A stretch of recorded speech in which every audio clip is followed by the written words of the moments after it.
So it is 4:30. Good afternoon, everyone. I will call this committee of the whole meeting for the Village of Fundy Alberta Council for August 20th, 2024 to order. First item of business is the adoption of the agenda. So the agenda for this committee of the whole meeting was circulated in advance.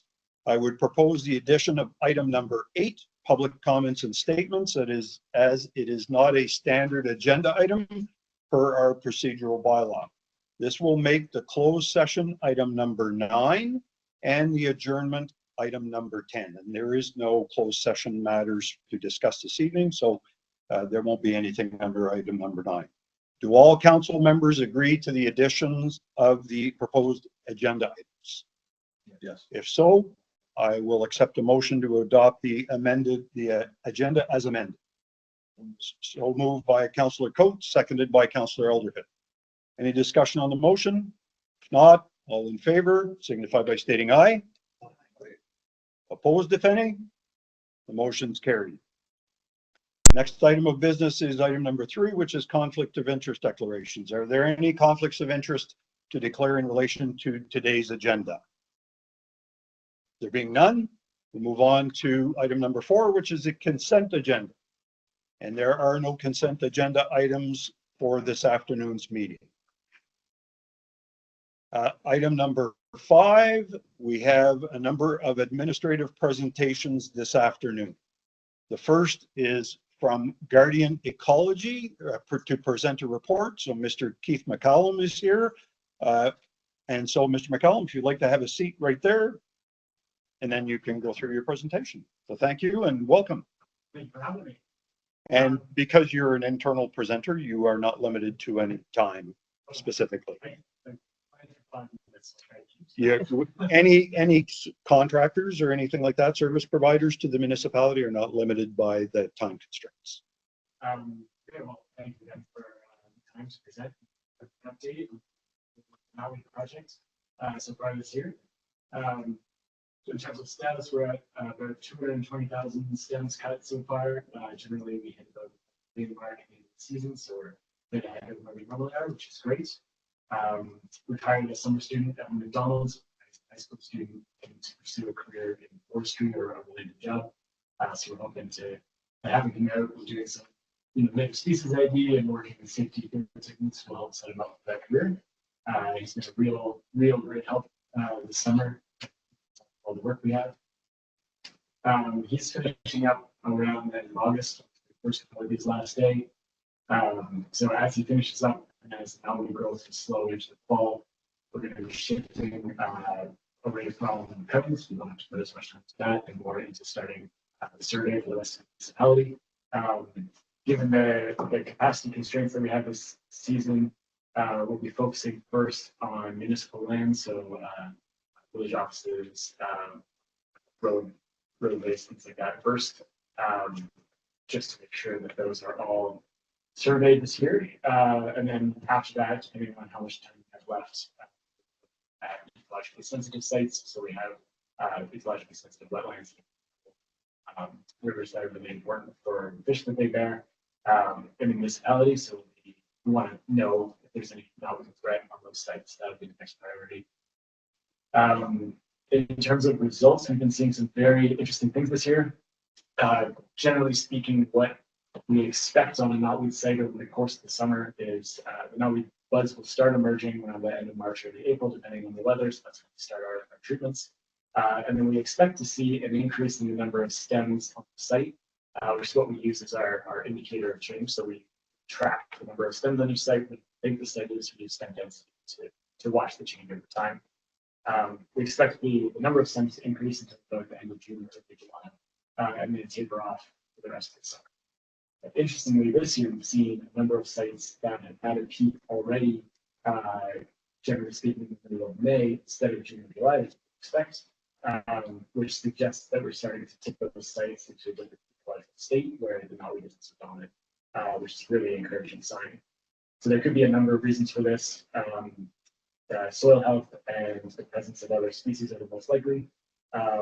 What I'm seeing on these sites, just circumstantially, I guess, is that these sites tend to have a lot more native biodiversity, so native species of plants that are growing up.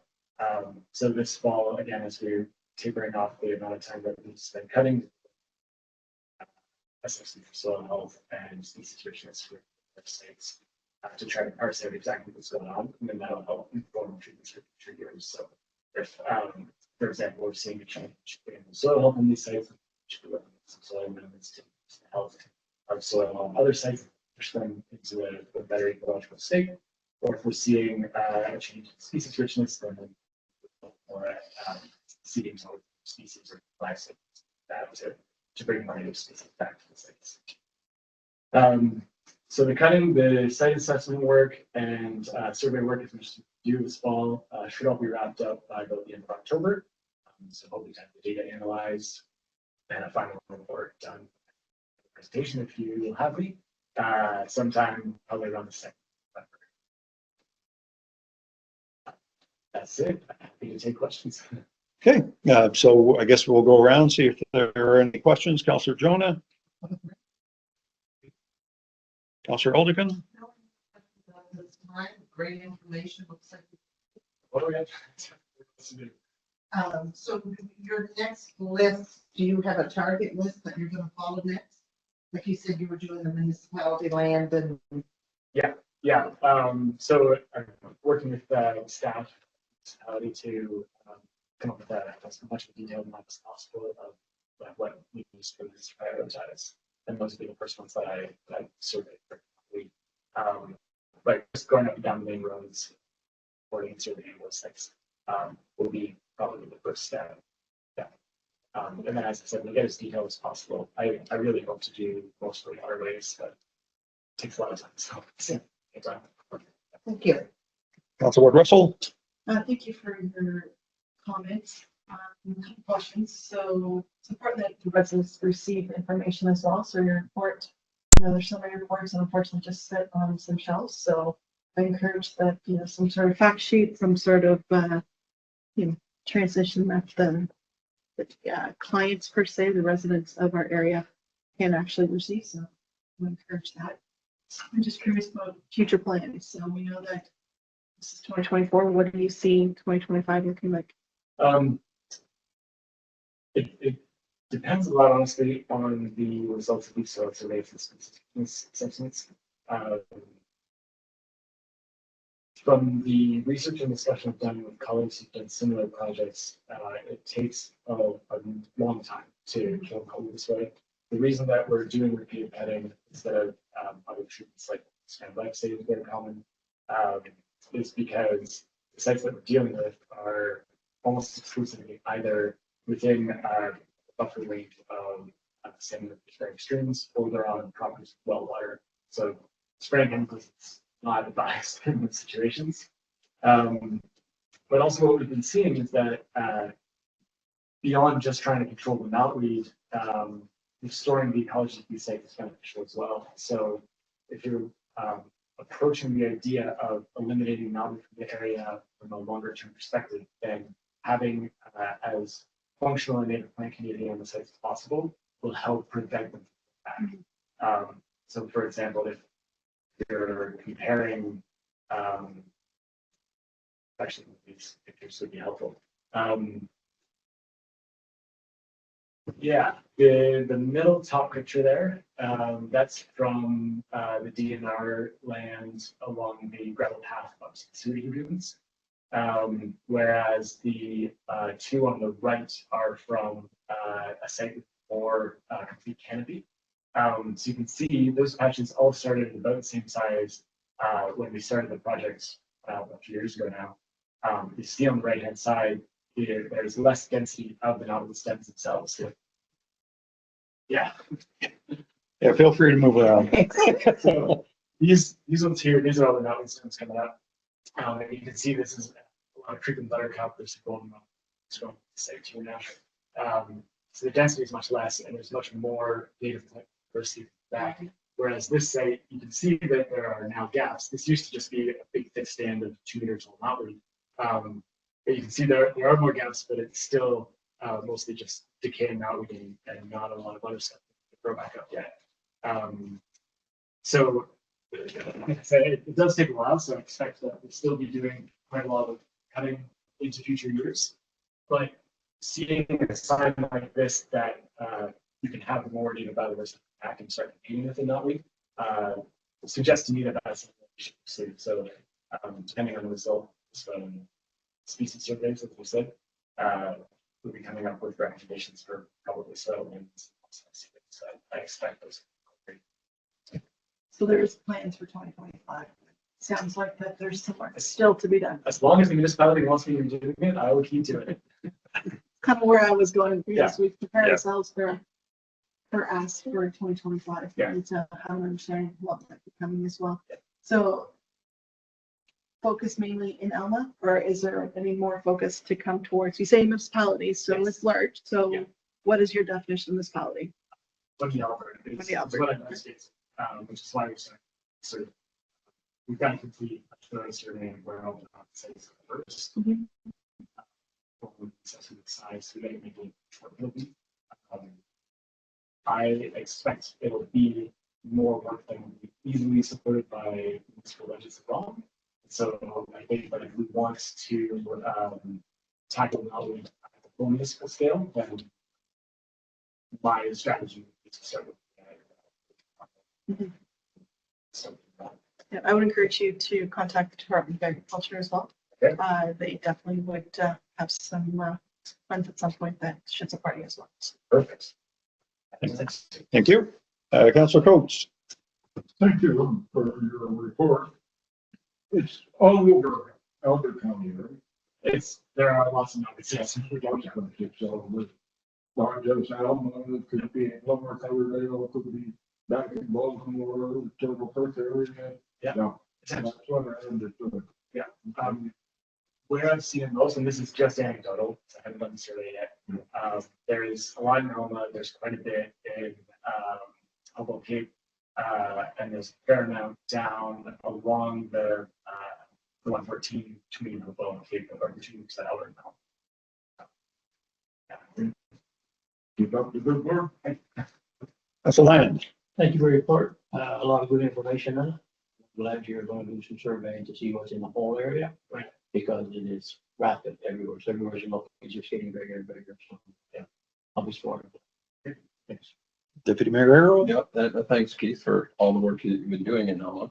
And to sort of reiterate some of the things that we just heard is that we're moving into the budget cycle for 2025. Yep. And it sounds like you are going to submit a proposal for, the entire municipality or parts of the municipality to extend it beyond currently, which is just Alma.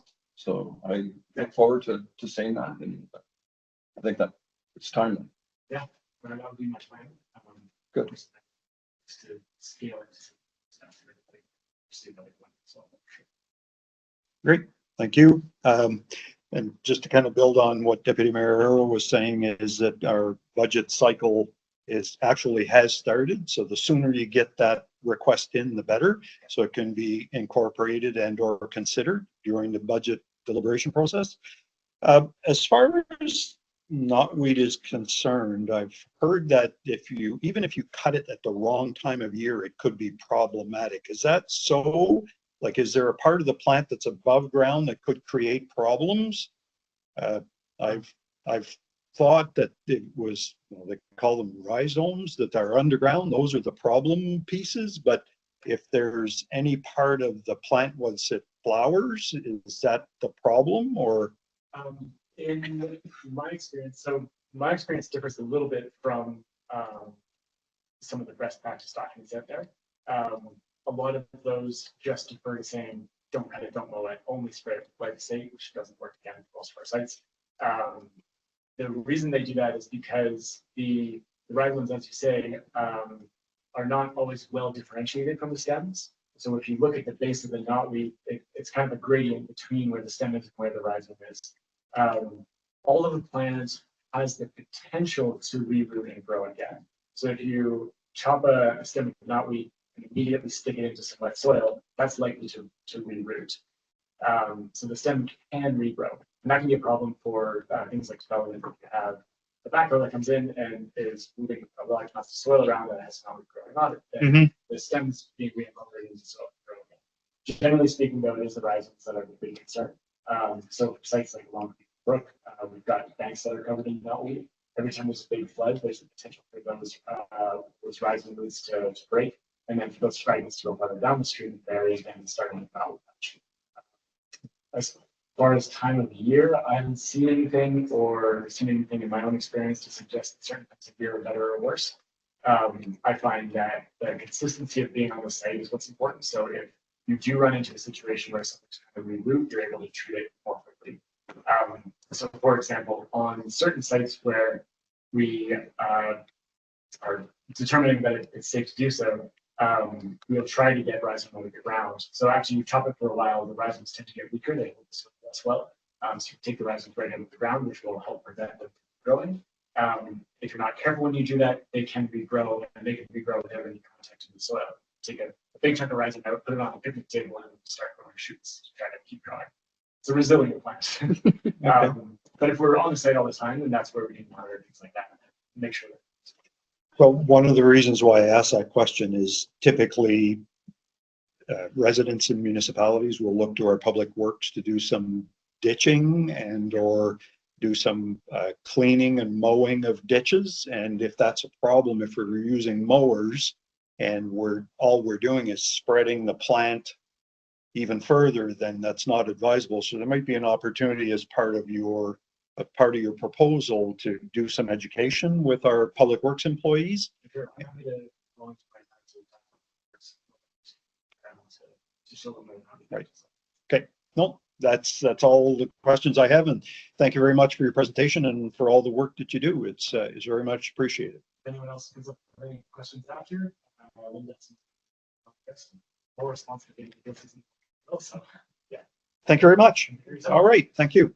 The next administrative presentation is on unsightly premises. It's a report. So the CAO has presented council members with a report that outlines Maritime Enforcement Services enforcement efforts in Fundy Albert. Perhaps if you want to go through the report, it'd be timely so that folks can see what's being done. So the report basically is just an ongoing tally of the unsightly premises that the bylaw officers have been dealing with since the beginning of the contract. I know that council had asked for it by ward, so I was trying to put it into pie charts and things that demonstrated where the complaints were coming from. So the first graph in your report is just the process, how many are on the books, let's say, so 23 in total. 2 of them weren't considered to be unsightly, 8 of them were voluntary compliant, so they didn't have to proceed any further, and the remainder are actually at different points within the process. So first inspection, second inspection, and then final inspection. After final inspection, it'll have to come back to council for a decision on what you would like to do with those. Once it gets to that point, it's a decision of whether to pursue it legally or not. The complaints by ward then, again, dictate how many people have called in for unsightly premises, and we've had bylaw go and take a look at them, or those that have been noticed on their own. And I do believe there was a couple in Lower Coverdale, and I think those ended up coming back as not unsightly. And that was it for the report. Any questions of our CAO from members of council? If not, Question. Yes, Deputy Mayor. Comment. I find that this program for this year has been really quite successful. I'm very pleased that the voluntary compliance, so that's indicative of someone who wasn't really cleaning up until they were encouraged to do so by our bylaw team. And they then realized that it was the right thing to do and did it. And we can see evidence of that in the community. We see it in the pie chart and such. So I think this has been really good, and I would like to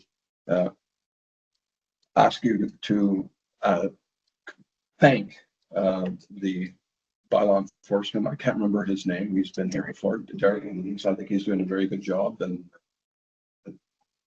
I wish that we continue to have success here. Great. Thank you very much, Deputy Mayor. I did note that there is one property in the community. I'm not going to zero in on the property that is, it appears that we're waiting for something to do with a Form 4, which indicates that we're nearing the end of the process and there might have to be some follow-up by the municipality for that. So we can expect to maybe get an update at some point. So the next administrative report is our administrator's administration report. So perhaps you can go through that if you'd like, I can, I will. once you get it back up on the screen. As actually, I could keep this up on the screen as well if anybody here wanted to. There's no secrets. Basically starts always with the community grants program. There haven't been any other. There's been no other grant applications since council approved the last one. So the budget was for the year 44,200, and we have allocated 35,840 of that already. And the remainder of the budget sits until the end of the year if there's any other ones that for that 20% that we were saving till the end of the year. So that is just as a quick update. As far as quotes and tenders and requests for proposals, we do have the golf course road culvert, which is a pending one. It was supposed to be mid-August. I don't know. I believe the mayor is going to give an update on that during later in the agenda. It looks like it's going to be mid to late August at this point. They're just waiting for one more piece. And then the Pound Hill one, we did close that tender. It was awarded to Dexter Construction, and that was at the last meeting. Building permits, again, we keep track of the building permits. We keep track of them by ward and by permit value. So that is just basically an information piece, and where the construction, we can see where the construction is happening within the municipality. And it is a little bit behind last year, I would say. I think we might have a ways to go to meet up with what the building permits were achieved last year. There could be a variety of factors involved in that. I'm not entirely sure what they would all be. I would say maybe cost could be one of them. And then the next section is finance. So I'll let our treasurer take this one. All right, so an update on our audit. I sent in all required documents and backup files, and they will be starting the sampling process soon. Touch base with our account working on the file, and they're currently creating the trial balance to start with. Sorry. For our year-end forecast, all our companies are doing well.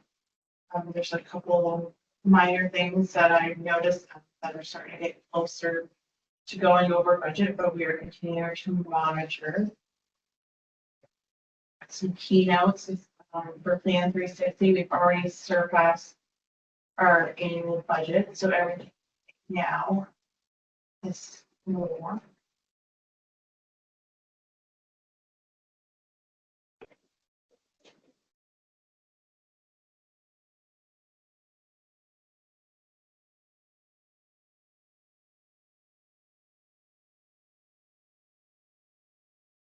For our aging receivables, collected a substantial amount. Sent out collector notices, and it was a very minimal percentage that we end up having to disconnect.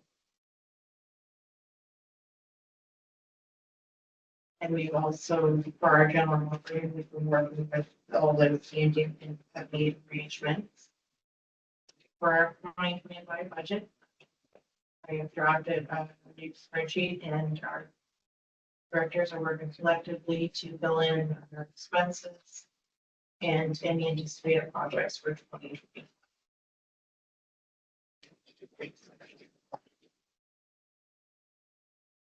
Did you want to ask? Usually you ask at each end of each section. So Yeah, maybe we'll do the budget first because it's typically the one that draws the most interest. So are there any questions in relation to the budget reports as it's been presented? Councillor Ward Russell? No, sorry. No, sorry, Deputy Mayor. With regards to the audit, so I understand you sent the information in. Is this what your expected time? Are you a little bit late on this, or is this what you are expecting? I know that when we met with the accountant, he was looking at 68 weeks. So I'm just going to throw that into the equation. So we're looking at 1st of October. Is that what? I told him mid-September at the latest. Okay. So he has another accountant that's going to be working on the file with him to hopefully have it done the time there that we require it. especially for budget. So, and I volunteered my time to do whatever I can do to help push along the process.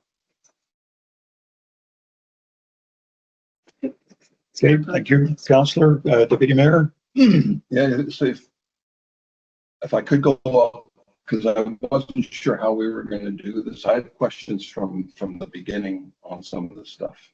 Should we want to come back or just do? Well, let's just do the budget one and we can come back and do the rest of it, because the budget one is probably the one that's going to draw the most attention and interest. So in the budget, as we've talked before, there's no breakdown in here into subunits. Do we know how the subunits are doing in terms of their year-end forecast, and whether we're seeing in the 8 different subunits, are we seeing a surplus or deficit situation emerging in any? Well, they're not kept separate, they're together. Our books are all kept together as one, they're not separate subunits. For the items that some subunits have versus the others, they're all within budget, and there is one for Alma, and I think, just with the amount of management we have to handle projects, any ditching will be moved to next year, especially when we have our plan to go by and create a plan of what needs to be attacked. If I could just jump in, Yeah. It's been brought up a few times, and Jillian doesn't separate the budget out by subunits. And we haven't received a decision of council to say that that's how the reporting would like to be. So if that is something that council would like to see, it needs to be discussed by council and have a motion that then comes back to the administration. So Jillian doesn't keep the books by subunits. So when we're reporting on the accounts as they stand. And I know it came up at a last meeting about the road work being a certain amount was for Alma and a certain amount was for Riverside Albert, but that's not how the budgeting is being monitored and maintained right now. If it's council's decision to do it differently, then we would need to have that and need to change the type of reporting that we do. It would need to be a direction from council that that's how it needs to be, recognizing that it can create a lot more work for our administrative staff in doing that. And so it would be, so if there is someone on council who wants that to happen, we need to prepare a council report form with the reasons for it, bring it to council. There would need to be a motion and direction from council that that's the way it needs to be done, recognizing that anytime we put some additional administrative work on our employees, it creates workload issues. So yes. So that leads to another question that I do have, that like last year for 2023 and even for 2024, actually, for both of those 2 years, what happened is the second year previous surplus or deficit from the subunit, because they still at that time were being monitored as subunits, were carried forward into the budget. So for 2025, the second year previously is last year, 2023. Yes. So are we saying then that all we're doing is looking at the municipality level, and that the surplus or deficit of the municipality, Fundy Albert, the entire municipality, will be brought as a single? How is that going to be accounted for in 2025 for the different subunits? That's my question, actually. So maybe I can just respond to the first part of your question, which was in 2024, the 2-year previous surplus were the individual surpluses and or deficits prior to amalgamation. So those were fairly easy to account for. Moving forward, there may be an opportunity, and that's up to the CAO and treasurer to bring forward a recommendation and for council to decide how that's done. But I would think that, from my perspective anyway, that it would be important to subdivide it in terms of what's paid for as a shared service by all of Fundy Albert, what's a shared service by the 3 former municipalities, and then if there are anything else would fall into that overall general one item category. Because that would be the simplest and most logical way to do it, as opposed to saying, well, we have a $500,000 surplus, so it applies equally across the board. So if I understood what you're saying is that then the surplus or deficit in each line item, because some of them are shared and some of them are local services to an individual taxation area or subunit, Right. they're being totalized through our financial group as just one, it's Fundy Albert. Then at some point, we're going to go back and try and reallocate those to the different subunits. Is that what you're saying? I think if you look at some of the expense categories, each one of those expense categories can either be a local service or a shared service. Or both. Correct me if I'm wrong. And if it's a shared service by all the municipalities, then that would be shared across the board. So that one's easy. If it's a shared cost between the former municipality of Hillsborough, Riverside, Alberta, and Alma, which we have as an example, transportation, then that could be a portion that could be dealt with separately. That I don't think would be terribly difficult to do, but I will leave that in the hands of the people who are doing the day-to-day to come up with a recommendation on how to treat those. So that's good. So I guess I'm going to have to wait to see how this all plays out, because on the one hand, we seem to not want to go and explore actually how we're doing financially within the different subunits. But on the other hand, we seem to want to attribute expenses into particular subunits in certain cases that ends up in different tax rates. It seems like we're playing both ends of the game, and I don't like it.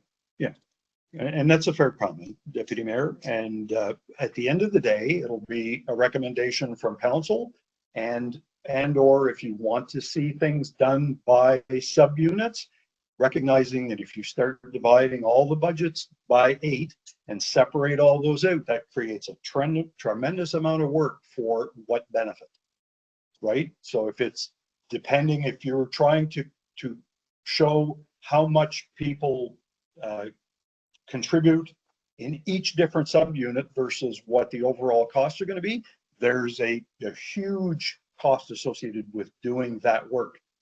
But we need to get an explanation from administration in terms of what the implications of those decisions are. Right. And if we collapse to one or two tax rates for the entire municipality, then this to me makes rational sense. But if we are continuing to maintain multiple tax rates, you can't have it both ways. You can't expect some group to have a higher tax rate than another group within Fundy Albert, and yet not explain to them and account for them how that money is being spent. It's not proper financial. Recognizing that some municipalities will pay a higher tax rate, but their portion of the shared costs are considerably less because of the less of a tax base. So there's pros and cons to each one of them. Let administration come up with a recommendation, and we'll go from there. Are there any other comments to provide? So to clarify, if somebody from council is going to start a council report, and we are going to then fill in the blanks with what we see on paper. Once we get that council report, then we'll fill in the rest of it, add it to an upcoming agenda for discussion. That's what I. Or if you allow me. We're entering into the budget cycle for 2025. So if what you're about to prepare and present to council is basically collapsing to one or maybe two tax rates, this will be a whole different discussion than if what you're preparing is to maintain this variety of tax rates according to the different subunits. If that's what's being planned, then I will prepare a council report form and say, we need to properly account for this. If we're planning on collapsing this year, because I don't know what the plan is, we haven't discussed that. No. Then I can see that we don't have the need to account at the individual subunit level. Well, I would suggest, Deputy Mayor, that you put a council report form together explaining what you would like to see, bring it forward to administration, and then there would have to be a motion of council directing that be done differently than what it's being done today. And some of the work that can be done in preparation for that is reach out to other municipalities. There are other municipalities that have amalgamated 3 municipalities, former municipalities, into one with local service districts, and see how they're doing. And that could serve as a kind of as a best practice for council to consider. But ultimately, it is up to this council to decide. Yeah, sure. I would suggest that administration will be giving us something for us to consider. Should we wait for that first before we have a big discussion? Because I'm agreeing with Councilor Arrow. If there's something that they're working on that's going to be presented to us, which is what I understood from what. My understanding is the only thing that's being worked on, correct me if I'm wrong, Mrs. Sabrin, is that they're putting the budget together right now. And how that would impact, those calculations would impact the tax rates. But it is not, I don't believe, a goal is not to then have something translate into individual subunit budgets. Just tax rates. Just tax rates like we did last year. Yeah, right.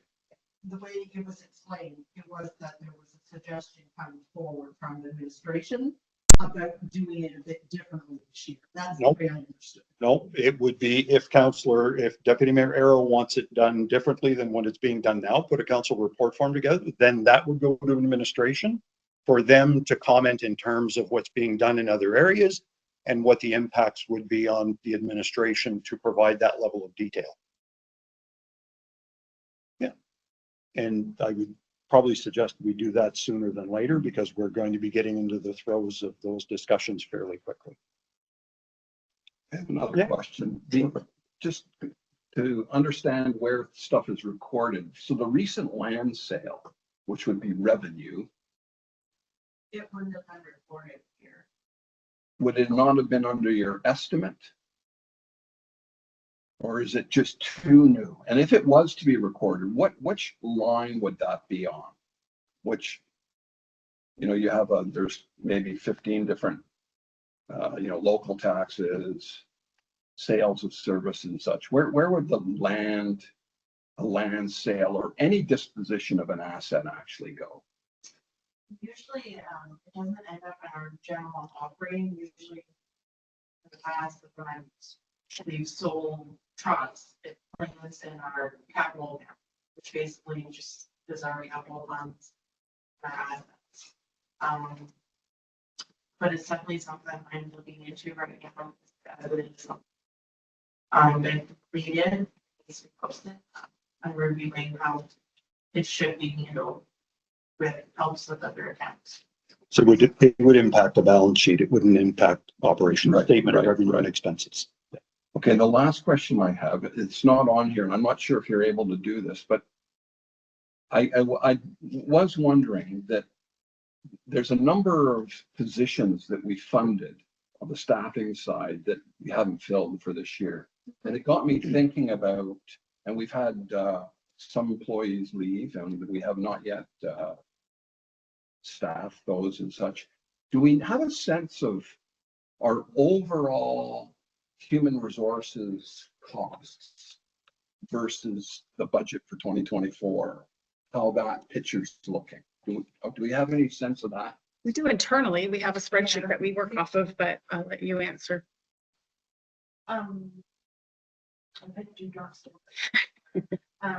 We do have an internal document that I keep all the budget lines for personnel. And I take what's been spent to date and to leave and where we anticipate spending for the year end. So me and Linda have been keeping track of it. So that's where we know, we're having a shortfall with work with you. Now let's hire someone full-time all year round. That's just where we're making those decisions following what we have in that budget. Are we seeing a surplus emerging there for 2024? There is some slippage, but we still have a ways to go, and we have some overtime that's been worked on in the last little bit because of our shortage of staff. So we're keeping an eye on it, but we don't think it's going to be completely blown by the end of the year. Well, we're not gonna have tons of money left over by the end of the year. So that does come into so you do split the wages, right? So it's hard to see it in one specific spot. Yeah. Sure. It depends on whether it's a shared service or not. Yeah. And you have some different service line. Thank you. Okay, thank you, Deputy Mayor. Anyone else? Questions? I guess, Council Lyon? I got a couple for the CAO if we're off of the budget stuff. No, we're not off the budget stuff yet. We'll carry on. We'll wait until the budget, until the entire administrative report's done. So I'm pleased to see an increase in projected revenue and sales of service. So I was pleased to see that. It's noticeable. And in preparation for the 2025 process, I noticed that the projections for return on investments is not a budgeted item. Perhaps it should be, because we're noticing that it's in the range of $60,000 a year. That's quite considerable when you look at the impacts that has on the budget. So rather than be looking at it as something that's additional revenue that we weren't expecting, if we're expecting it, we should project it as part of our budget.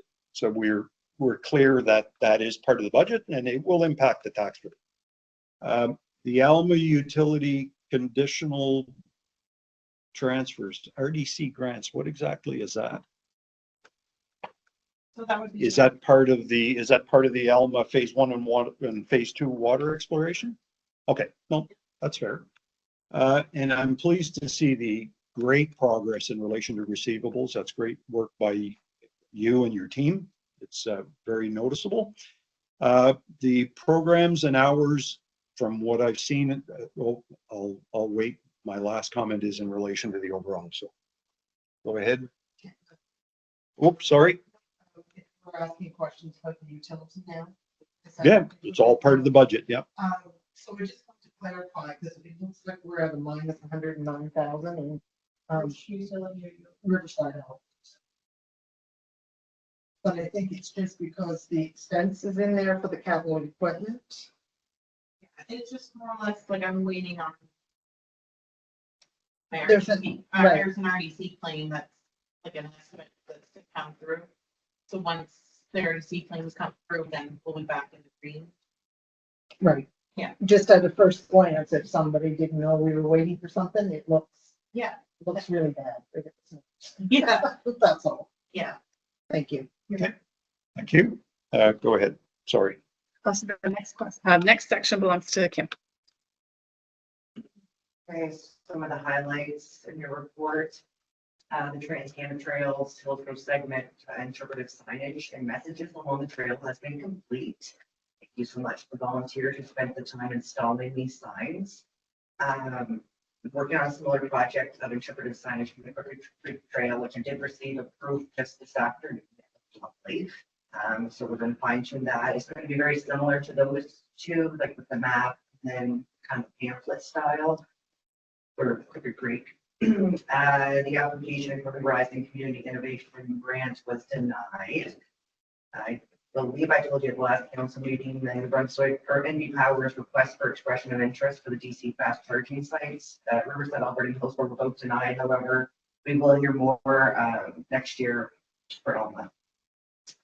I applied for a grant through the Enabling Accessibility Fund for 2849 Main Street, Hillsborough, which is the library. They're looking for a wheelchair ramp in the front of the building with an automated door. Also applied for a grant through the RDC for 2 laptops and 2 printers for the visitor information centers, and that was in partnership with ACTA, and the application was approved. I also applied for a grant through the RDC to host Village Vibes in partnership with Hope Wellness Eco Resort, which was approved, and that started the 1st of August. Mm-hmm. I have the Funday Albert Rentals Fair. You can see the Funday Albert Municipal Facility Use Policy has been sent to the CAO for council adoption and approval, and I'm currently working on an ice skating protective helmet policy. The Hillsborough Community Pool opened July 2nd. We've received lots of positive feedback this season from residents. We've been able to offer morning swimming lessons this season to date 41 children. There's still this week and next week left. So I think we've got another 5 kids that have been registered. From July 2nd to August 12th, there's been 1,638 people who've used the pool.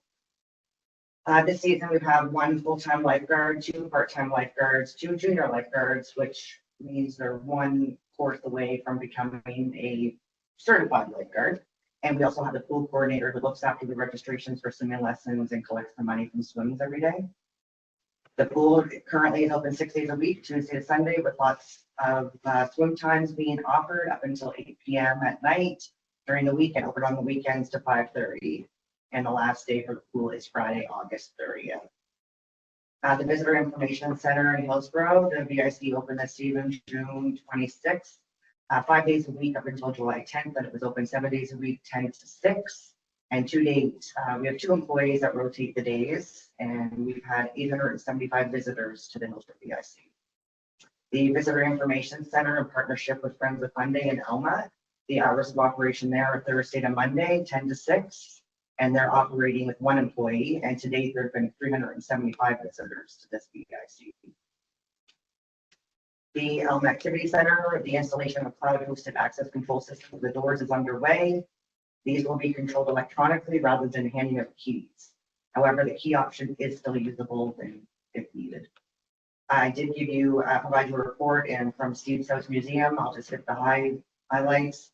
They opened for the season June 17th. They're open 6 days a week. The last day they're open is September 1st. They had a successful homecoming day event with 100 visitors in 4 hours for Victorian high tea silent auction and the Lois Snyder's Children Parade with prizes. As of July 31st, they're seeing the guided tours are up 25% from last year, but the gift shop sales are down 50%. And this trend continues through August. They have 3 summer students this year that they have grants for that's 100% funded. I provided you a list with the minor renovations to the building that they're doing, or they've done. The Hillsborough Public Library is conducting a survey to get the public's input on what programs and services they'd like to see in the library in the future.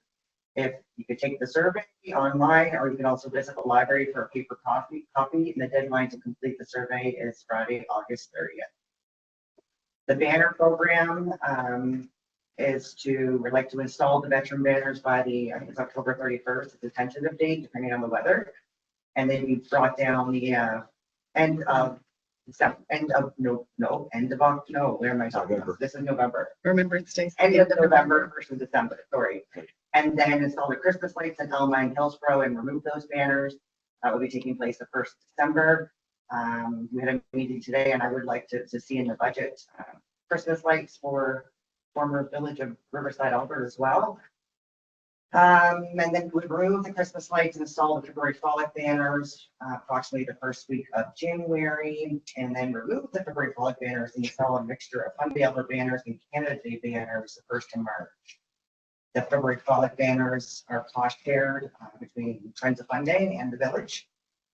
And we do have 6 sets of hardware left over from last year from the veteran banners. So I have announced, if you haven't noticed, to the public about the Veteran Day program. The banners are the same price as last year, $138 plus tax. And to date, we've got 4 new ones for Hillsborough, 2 for Riverside, Alberta, and 3 for Alma. Election NB is renting Unit 2 at 61 Academy Street from August 15th to November 15th. The Voyant Alert, so we're pleased to inform you that we'll be launching the Voyant Alert, a notification service for Funday Alberta. It's a multi-purpose notification service that will be used to communicate important information to our residents. So flood, extreme weather, boil orders, etc. As well as day-to-day communications as such as road advisories, utility outages, public safety notices, etc. Staff are currently undergoing training on the system, and communication will be shared once launched. And then there's a link there if you're looking for more information on the system.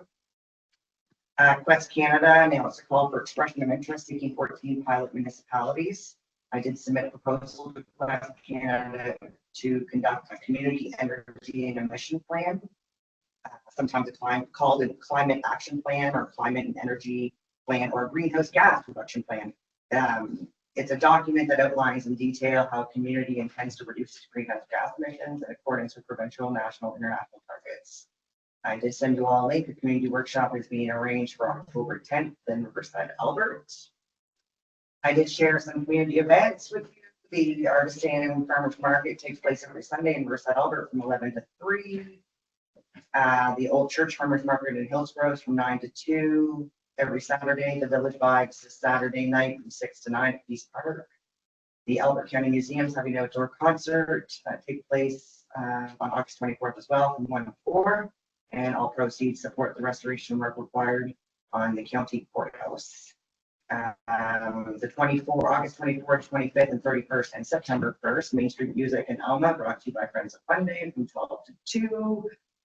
August 20th and 29th in Riverside, Albert, the Mobile 360 Eco Depot will be there from 12 to 8 at the Rec Center. And August 31st, again, is Village Vibes with Jason Haywood from 6 to 9. Fundy Blade and Hillsborough District minor hockey registrations. If they're not open now, they're going to be open very soon. I think Fundy Blades is open, but Hillsborough's is a little delayed. We do have the new website. It's live. We're still working on the layout and some of the pages. The Fundy Albert vehicles have been deckled. Clothing for Public Works has been ordered, and I see it's been received. Working with Hanson Signs for the following buildings: Municipal Office, Arena, Pool, the Riverside Albert Rec Center, the Alma Activity Center, the Alma Cultural Center, and also attached in the report, you'll see the gateway sign proposal. They're very expensive, so we were thinking of purchasing the one with the grant money this year and then spend the rest of the money on the signage for the other community assets that we have, and budget for another sign next year. So these would be installed Lower Coverdale at the entry point, and then the other one would be on the other side of Fundy National Park. Maybe eventually having more signs on the outer boundaries. I wouldn't recommend these signs, but maybe some sort of signage, but those two I think are quite important this time around. The Shoreline Trail ground floor landscaping will be commencing work actually next week. I received an email from him today. So we'll be working on Graybrook Trail and the Wetland Park Trail, and the work will be completed for sure by October 29th. He didn't think it would take more than a month to do. There is some silt fencing that needs to be purchased and installed, but for the most part, that's all I have. Great. Thank you very much. Maybe you just want to finish off your. So next we're into the kind of the public works side, so water and wastewater. And we are very fortunate to have Heather Kale as our operator in charge. So she certainly jumped in when we needed it. And Caleb Layton is actually the boots on the ground and reporting to Heather for all water related items. They are working really hard on getting all the water systems to an acceptable standard of operation, calibrating equipment, and, you know, looking at anything that needs to be done. So it's certainly a joint effort with all of the public works team. And I did provide a little bit of an update and some bullets of I won't go through all the pieces of work that were done, and we can comment on those and ask questions if you need to later. There has been on-the-job training provided to the team for the SCADA system. And when a company was, APS was on site doing work on the calibration system. So they did participate in some on-the-job training for that. We do have Brian and David scheduled to write their level 1 distribution exam on September 12th, and Caleb heading to Halifax for the water treatment level 1 in September, later in September. As for public works, again, I can't thank the team enough for all that they are doing right now. They are very short-staffed. They have a lot of long list of things that need to get done, and they're working through them to the best that they can and really pulling together as a team, which is very nice to see. I've listed a few on the report. I won't go through them all as well. If anybody had any questions, you can ask after. And we're happy to report that David Steele was successful in obtaining his Class 3 license. So that is now, he's able to pull the trailer and do the work that's necessary with the backhoe. As far as internal policies and processes, we are finishing up on our work plan. We do have a request for information, our TIPA policy drafted. It just has to go through another review. We should be able to present that at the next committee of the whole. And we are working on a surplus asset policy as well. The Director of Operations job was posted on August 9th, and there were 9 applicants. And we do have an interview board set up for Friday, where 5 of the top candidates, there was 5 that we're going to interview the top 5 on August 23rd. And we've also posted a job for the Public Works laborer / arena attendant. That was posted on Friday. It'll be up for 2 weeks, and we will be hiring that as a full-time permanent position as well. The bylaw schedule, nothing has really changed on that one. It's still has stuff that's kind of in the review and the draft mode. And major projects is the next section. So the branding and the website redesign Kim covered in hers. So that one has been already talked about with the signage, the strategic plan. We did present it at the June 18th meeting. It was posted on the website. We are finishing off our tactics and objectives for each of those areas, and again should be able to present that to council at the next committee of the whole. However, an outstanding item would be for council to work on the stakeholder engagement. So we're going to go back out to the communities and talk to people about the strategic plan, and that would be something we can assist with when you're ready. That's in your report. The provincial municipal highway partnership plan, so that's with DTI. The deadline for submitting projects for the 2027 program is the September 27th. So we are working on that. However, I've reached out to council to identify areas within your wards that you feel would require maintenance upgrading. That would be part of that plan. And we can put that together before the deadline. In Ward 1, the water project for Alma. So we are at 66% of the design package, and that was submitted to us. We're finishing our review of it, and then they are doing ongoing discussions with suppliers to determine the preferred treatment for the water. And upcoming, we can expect to see the 99% designs by the end of the month. And that's where we're really going to want to take some special notice and really spend time with them to get on there what we need to get on there. They will be doing tree clearing, but they have to have a bird expert on site when they are doing it. So they're working through that. We are meeting with the homeowners of the 2 well sites, as well as the booster station and the pressure reducing valve building. So those are all landowner agreements and discussions that we have to have. And then there is a wetland delineation that has to be scheduled once we receive that permission from the landowners.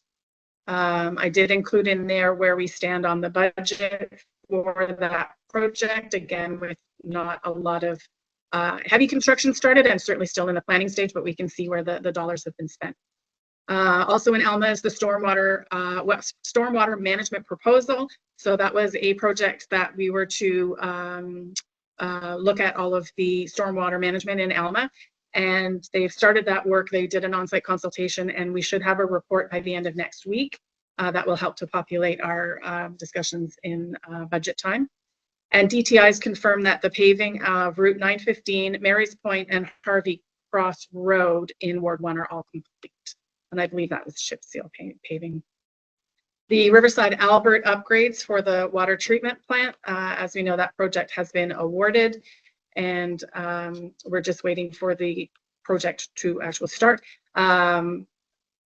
What did I say in here? Yeah, we're just waiting for them to commence work. So they're just working on the shop drawings with the contractor. And once the contractor is able to cost out all of the equipment that's needed, they'll have a better idea of what the schedule will look like.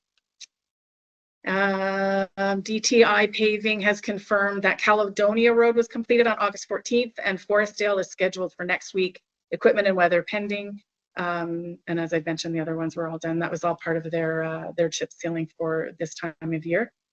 And Ward 3 Golf Club Road, I believe the mayor is going to speak to that again later, so I won't say too much, but it is in the process of tendering.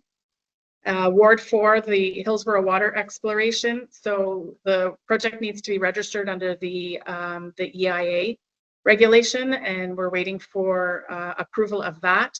And included in that step is a final review of where the target selection and the water course and wetland screening. So we have to confirm the absence of wetlands in where the well exploration and where the wells are going to be. So once we receive approval from them, then we'll be able to build the access roads that will then take us to the drill test wells. Shoreline Trail, as Kim had mentioned, the work will be starting on that soon and should be completed by October 29th.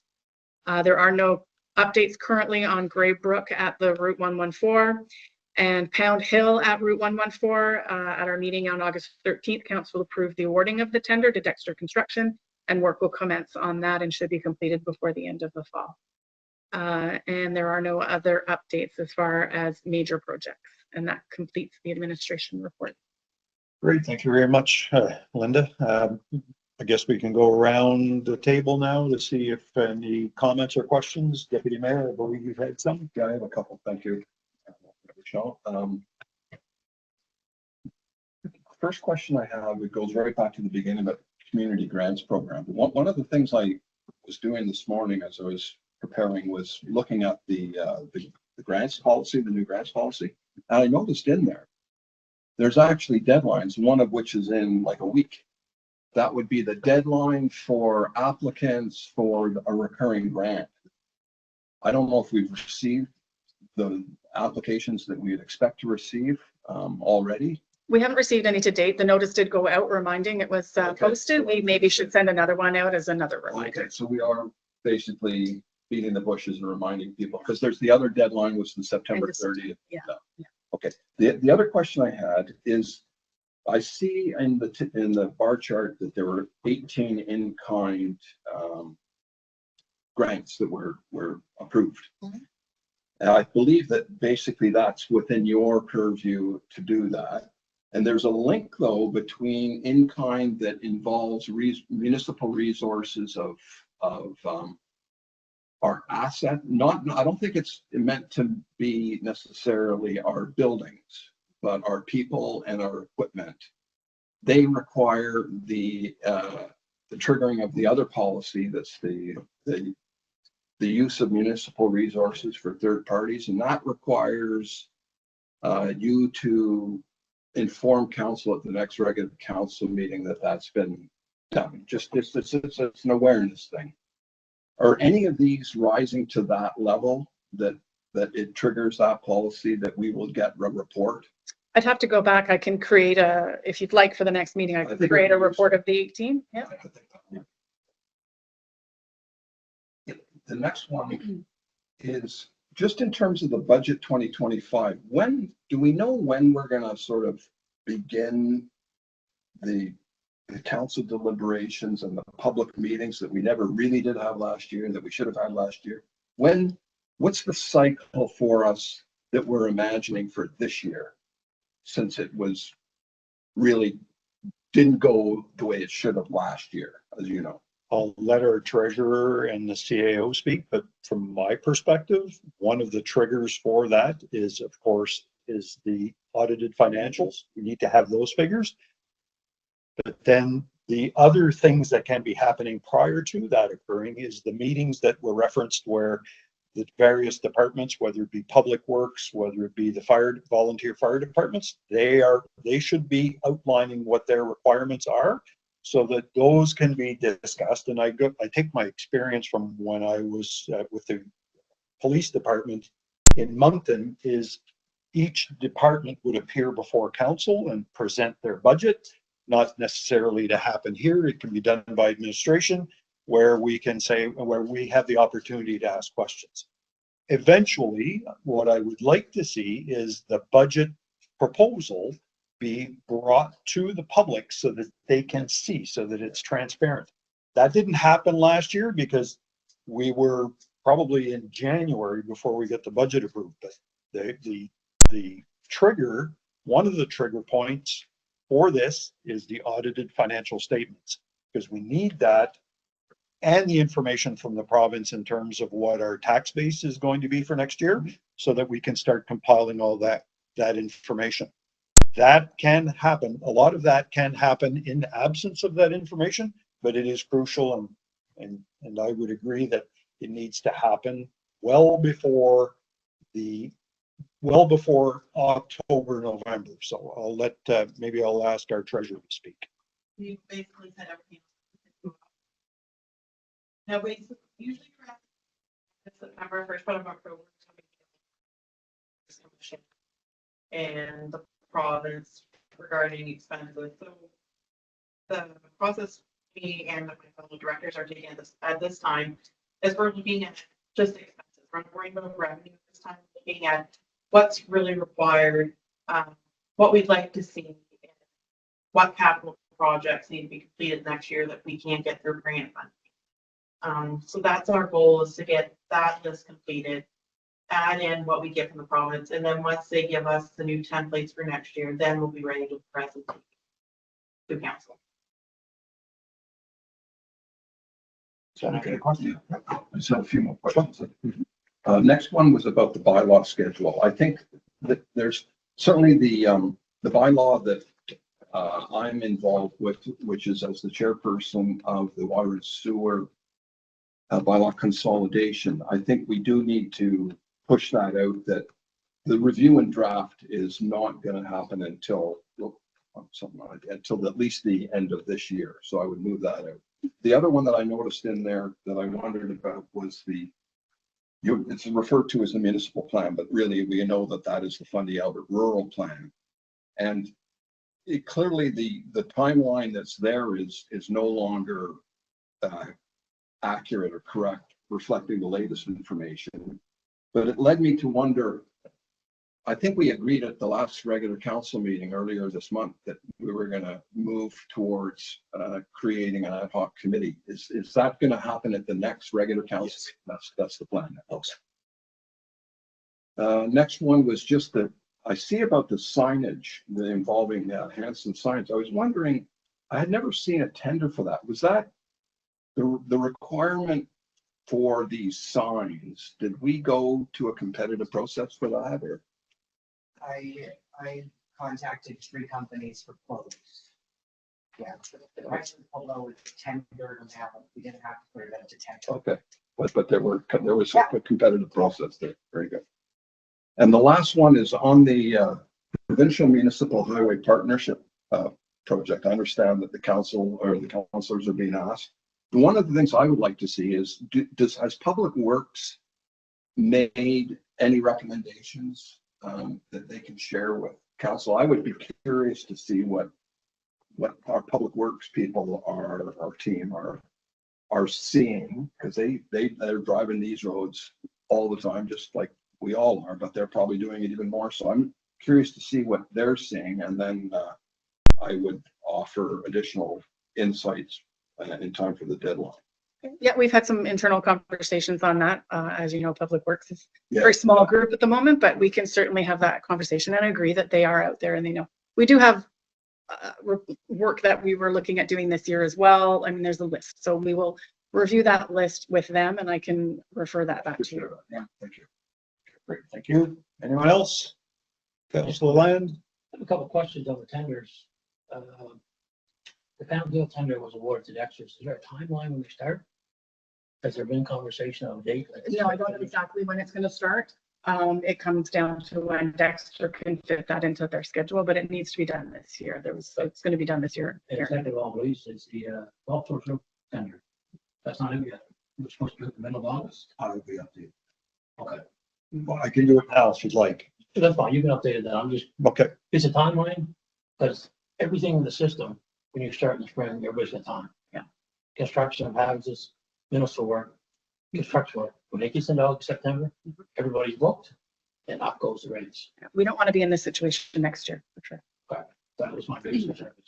Yeah. If it is right, let's get it up and get moved. You need to get out of this year, have some planning in place for next year, and be able to address these things as on a, instead of reactive, we can be ahead of the game. Okay, thank you very much. Also, a couple things I want to thank staff from Fundy Albert. They did a good job. Administrative staff, you guys busy, gives you report very detailed. One question for Heather, if I may. Water level from all 3 systems were adequate, no problems, everything was good? Perfect. Thank you. I finished. Just your time after the meeting with the CAO and council, please. Councilor Coates? I'm concerned on the tender. Okay, we're not getting enough notice on what tenders are going out, who they're going to. I got a call here a week ago. I know we replaced 2 generators, okay, on tenders. Okay. Someone said, well, can I buy the used ones? I don't know. I looked at them. What happened to the 2 generators that we replaced? To my knowledge, they're still there. Are they? Yeah. Are we gonna have to sell them as salvage type of thing? The one in the Alma office might stay there forever. I'm not sure. We're gonna have to take a wall out of a building in order to get that out. So that will be sold as a surplus at some point, maybe after we get a surplus policy in place. I'm not looking at that being a priority right now because I really don't know how that one's gonna work. But the other one at the Kiwanis is I'm at. It's still in the building Is it still in the building? because the new one is outside. Okay, That answers your question. So like the tender, something like that. Oh, yeah, like we're not just gonna sell it to somebody. It would have to go to a bid. This is what I mean. Oh, yeah. That's why I'm saying that we're not getting enough information on what putting out tenders. Okay, that's all. All right, thank you. Anyone else on this side of the table? Councillor Jonah. What you throw us up at it. City. Thank you. Question for Ken. All our nice job. Ken. All the hours this year. As the usage job. The hours and the numbers of, I don't know if last year, I don't think it was used a lot. I'm not sure. Yeah. I'm not sure what the number was last year. Yeah. I could go back 2 years ago and look at the numbers. Yeah. Good problem. Great, thank you.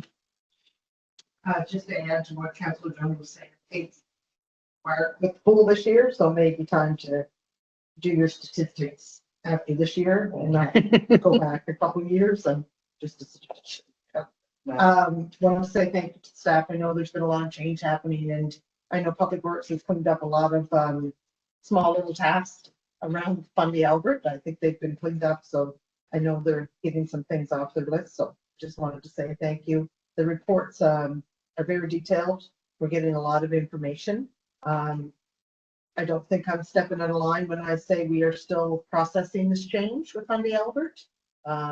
So each year, I think we've only had one budget year, and I'm sure this budget year will be a little bit different again. So, like I said, change is, it's neither good nor bad, it just happens, and we're still in it. And I think it needs to be recognized that we as a council too are learning as we go, and somewhat struggling sometimes. So thank you for everybody sticking it out. Thank you. Councilor Russell. Just a couple quick things. So I think I was probably one of the councillors that did ask for the building permits to be separated by ward. I would like to acknowledge Ward 6 in the equation. I think it should be acknowledged that 5 times the amount of the highest other ward. So, it's good news and it's bad news at the same time because my tax base continues to rise, which means additional taxes will be paid. So it leads me to the bottom of your report where you do acknowledge wards 5 and 6 with nil. So we do need to change that. I understand you did say a word tonight was major projects. So, but there's got to be something in wards 5 and 6 that make a report.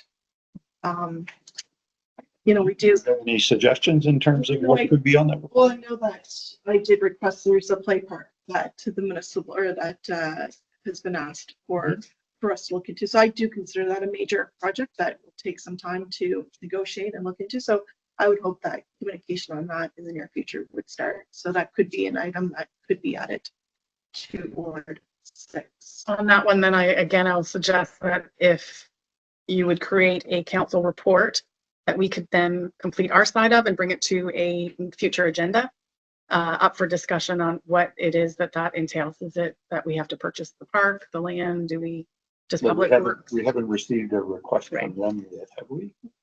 We've received a request in writing, okay? I wasn't aware, I thought. Be we brought were to the waiting. council meeting for discussion, and then the decision can be brought to the administration to follow through on. Okay. And we do need to get back on the lagoon because I haven't heard anything. Absolutely. Anything else? No. No, okay, perfect. The only other thing that I would say as far as from the administration report is I wanted to point out that the programs and hours at the pool have been a huge success. You see it on social media all the time. So hats off to Kim and her team and the team of students who have responded to the request for expanded hours in programming. It is noticed, and congratulations to, and thank you all, the administrative staff and our public works employees, for all that they do every day. It's pretty demanding, especially when you're short-staffed, but they're trying to do their best, and we certainly appreciate that. So thank you very much. To my knowledge, we don't have any unregistered presentations because we got to 4:30 and I didn't see anybody signing up for unregistered presentations. So we'll now move on to reports from administration. Items from previous meetings. So the CAO has provided a report outlining items that have been raised during previous meetings. So maybe I'll let you speak to that, Ms. It really is just that. It was an item that has come up in the past, saying a lot of things that are happening and kind of dropped on the table at council meetings aren't being brought back to the table for discussion. So we've developed the table that kind of highlights stuff that has already been done. So that's at the completed section. And then parts where it should be council maybe deciding if this is something you want the administration to do. You would need to instruct us exactly what it is that you would like us to do. And then the top section of that is just the things that we are working on and what the status of those are. So it is a discussion item. We can't add items from previous meetings as an agenda item because it's not in the procedural bylaw. So if it's the wish of this council, we could kind of just leave it under this section and always come back to it and figure out where we are and which items are being crossed off. It's up to council to decide that. Yeah, that would require, in order to have a business arising from the minutes portion on our agenda as a standard item, it would need to be incorporated in a bylaw amendment. And so that would have to happen. And there might be other bylaw amendments that would need to happen. So I don't know if there are any questions on that particular agenda item. If no, yes, Deputy Mayor. I have a suggestion. I think this is a very good report. And clearly, it's a living document, and we will add to it, and we'll cross off. I would suggest another column actually, just to number each one. So when we're communicating and discussing a particular item, it's just easy. It's got a number, so a unique number. You know what I mean? I notice there's some things that appear to be missing from here, which, you know, the famous Alma benches would be a good one. But perhaps the ones I see as being missing, I'll send an email, because I know that was been discussed at a number of meetings over. It's down at the completed, but we can look it up.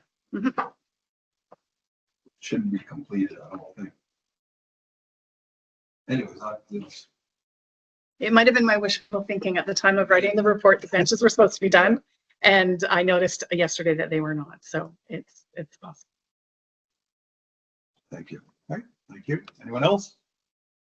If not, item number 4B, which is the application for interim financing. So a report has been provided outlining the need to apply for interim financing for the Golf Club Road Culvert Replacement Project.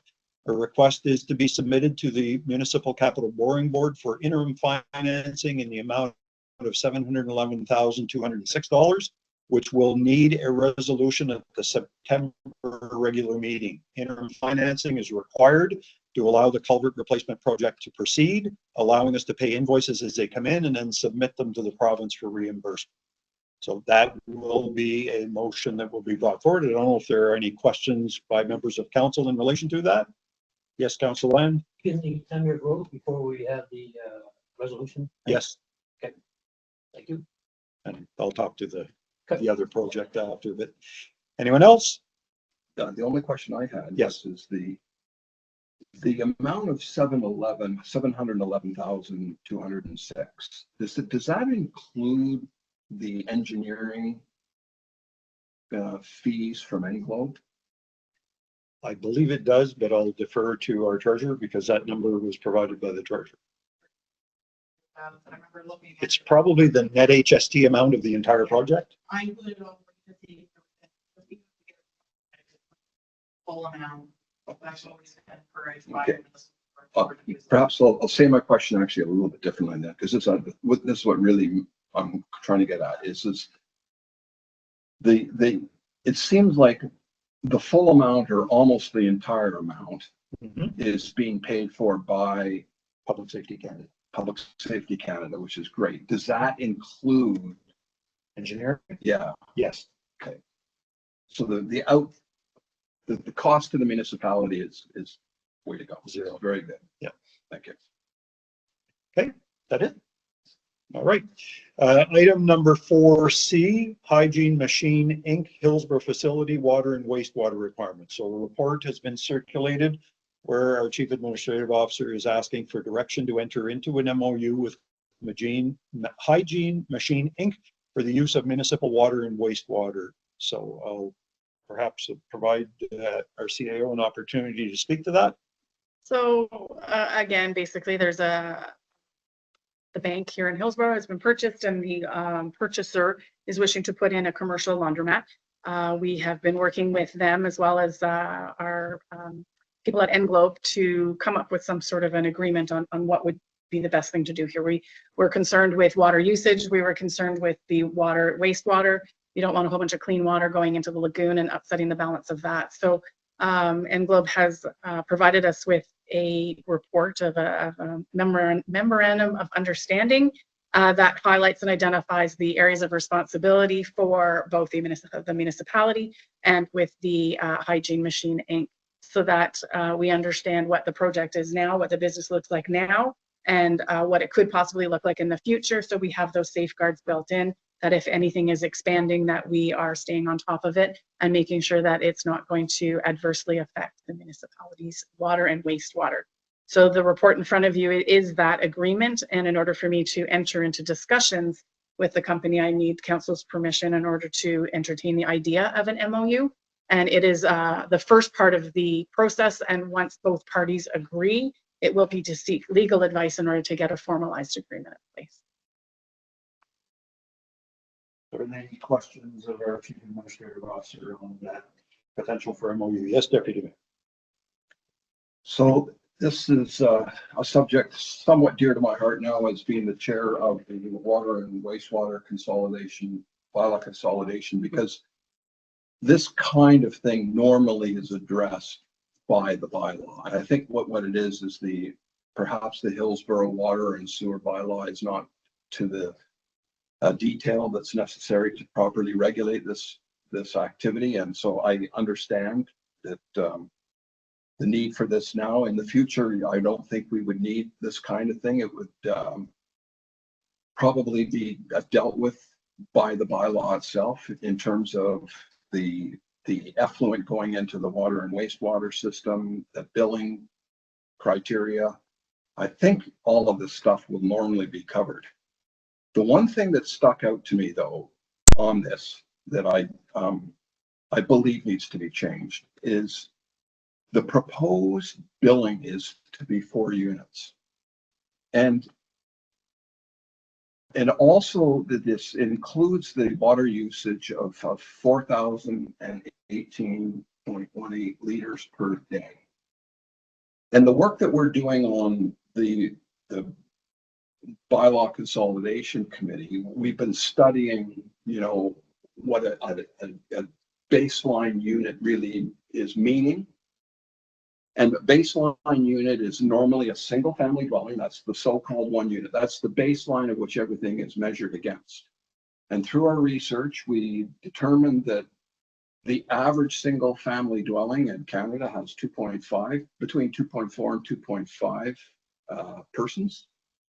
And we know that the average water consumption for a person in Canada is 340 liters. This is a well understood number, and it's also Englobe quotes that number. You can Google that easily.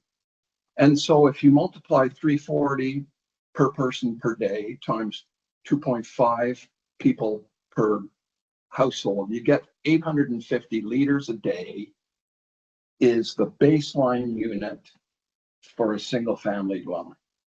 Okay. So when we take the 4,018 liters that the proponent here is intending on using and divide it by 850 a day, it's not 4 units. It's more like 4.72 units, closer to 5 units. So the logic that was used here to establish 4 units was by comparing actual costs to the city of Moncton, which I think is unfair. We need to compare it to the costs for water in Hillsborough. This is a Hillsborough. So I would strongly recommend, based on facts and the information that we're developing through our subcommittee, that it not be 4 units. It would be 5 units. That would be the fair amount. So that's my main point. There's the only other thing that struck me as a bit odd here is we've heard at this council table over the last year and a half that Hillsborough was nervous about having the water supply that they have now meeting the demands of the future. And that's why, in fact, we have an exploration project. We're trying to commence that to increase the capacity of the Hillsborough system. I realize probably 4,000 liters a day maybe is a small percentage of the current capacity, but is there any concern here that this user, and it's not the only new user, because we know that there was at least one, or maybe 2 council meetings ago, we approved a new user in the Hillsborough system. Is there any worry that this user will lead to water quantity issues for Hillsborough in the short term? So I want to start with the first statement about the math, because Englobe were the ones that provided that assessment. Their recommendation was that this would not sit in a bylaw because this would be an exempt, like it would sit outside of what would be a normal user in the bylaw as a commercial. So their advice was that the bylaw, we would put wording in the bylaw, and I believe I said in here, if I can find it somewhere, in their recommendation, was that the water committee add my apologies as I'm looking for it, add a clause that the proposed Fundy Albert water bylaw stating that any water usage applications that fall outside of the bylaw would be negotiated on a case-by-case basis with an MOU in place. So that is their recommendation, that some of these larger projects may not necessarily be something that the bylaw would cover, that we should consider having it on a case-by-case basis with an MOU. They provided the analysis for the math on what considered the number of users, and it actually came in at 3.92. So they rounded up to the 4 users. But it's based on? They were basing it on the Moncton's published rates for fixed rates with a meter, because we don't have anything currently that would be able to provide that kind of guideline. So that's why they went with the Moncton published rates, because it was for a metered unit. And the recommendation in the MOU is that a meter will be placed on this business in order to make sure that they're monitoring the flow. That they wouldn't be billed by that because we don't have anything in place to bill by metering, but that this is the calculation we would use. The meter would allow us to monitor what the use is to make sure it's in line with what the MOU said. So I would vote against 4 units if it comes to that, because I think what you're doing is penalizing the Hillsborough ratepayers as an unfair rate. This is basically, in my view, a discounted rate that this is getting. We do have somebody who does have some expertise in the room. You want to stay away from it? He wants to stay quiet on it. I do have some comments to add. Assessment of your water. Right. Now important you need to check it. Yeah. You know, the concern that I would have is I think you should have a clause in it that it be reviewed, because as any business coming in, if you're successful, I leave think that they want to increase production and consumption. And that is in there. And that's a concern over there. And I don't think the MOU had it in there. It does, and it says that we have, that we are allowed permission to come on site to inspect and see if the business is, you know, bigger than we thought it was. Like, I think it's 7.3. Council Lyon. I got through the Councilor Rowe. I'm concerned with the floor unit. I thought that was low. I looked it over with the numbers, not going against any globe or anything else. But it's small system, the same as a wired system. They have a big volume. We might not have in the future. And they can run an open line with a monitor on it. We're going to monitor that, but that's not how the water's built. They could use more than we would even know. So I think the increase in the units is to 5 would be my suggestion. And I'm also concerned with the monitoring of the flow valve down the road is over. There's a clause in here that they have 2 weeks to correct it. Well, if they're way over the water usage, why are we giving them 2 weeks to put a plan in place to correct it? It should be immediate, in my situation, in my opinion. Because if we happen to have a dry summer, we get into low water levels, 2 weeks could be very detrimental. My biggest concern is I'm not against the company coming and I'm not against them running the business, but I think we need to do it accurately and watch the water going in to this business and make sure they pay the fair price, because the homeowners pay theirs and I think the business should pay theirs if it's based on units. And I think 4 is a little shy. And I guess maybe down the road, metering for me is the way to go, because then we know exactly what they got coming in. And that way we can kind of regulate the units per the home. To clarify, the meter will always be there, but it won't be billed against the meter rate. That's my concern. Anyways, thank you. Okay, anyone else? Council Jonah? But if anybody we put this information, how we got here, how we feel okay about this. After we put out the conservation policy, it's just that there's a lot of that coming in here. Now the conservation of this, it should be concerned. And I think when people put on the website information from them, any calculations that are to determine water usage would be okay. If there's anything else we can put, just to leave some questions concerned for them actually let's just go and read how we got here. Is that an ended down version of this, right? I'll have to look at, I'll have to look into that. With that, I'll see what I can do and I'll come back. I said there could be some issues with that from confidentiality perspective. I said could be. I didn't say there are. So we need to be careful about what we publish and provide names on our social media or on our website. And I will have some comments a little bit later on, but your point's well taken, and our CAO will look into the possibility of doing that. And just for clarification, you have 2 wells. You have the main production well, Mount Mines, you have the Beaumont well. And those 2 water, when they mix, they don't mix well. So that's the only reason why I think the public works at the time, they went to CAO and said, you know, we need to conserve water because we're getting some turbidity issues in that main production well. They don't like to bring that second well online. So that's kind of the real rationale behind it.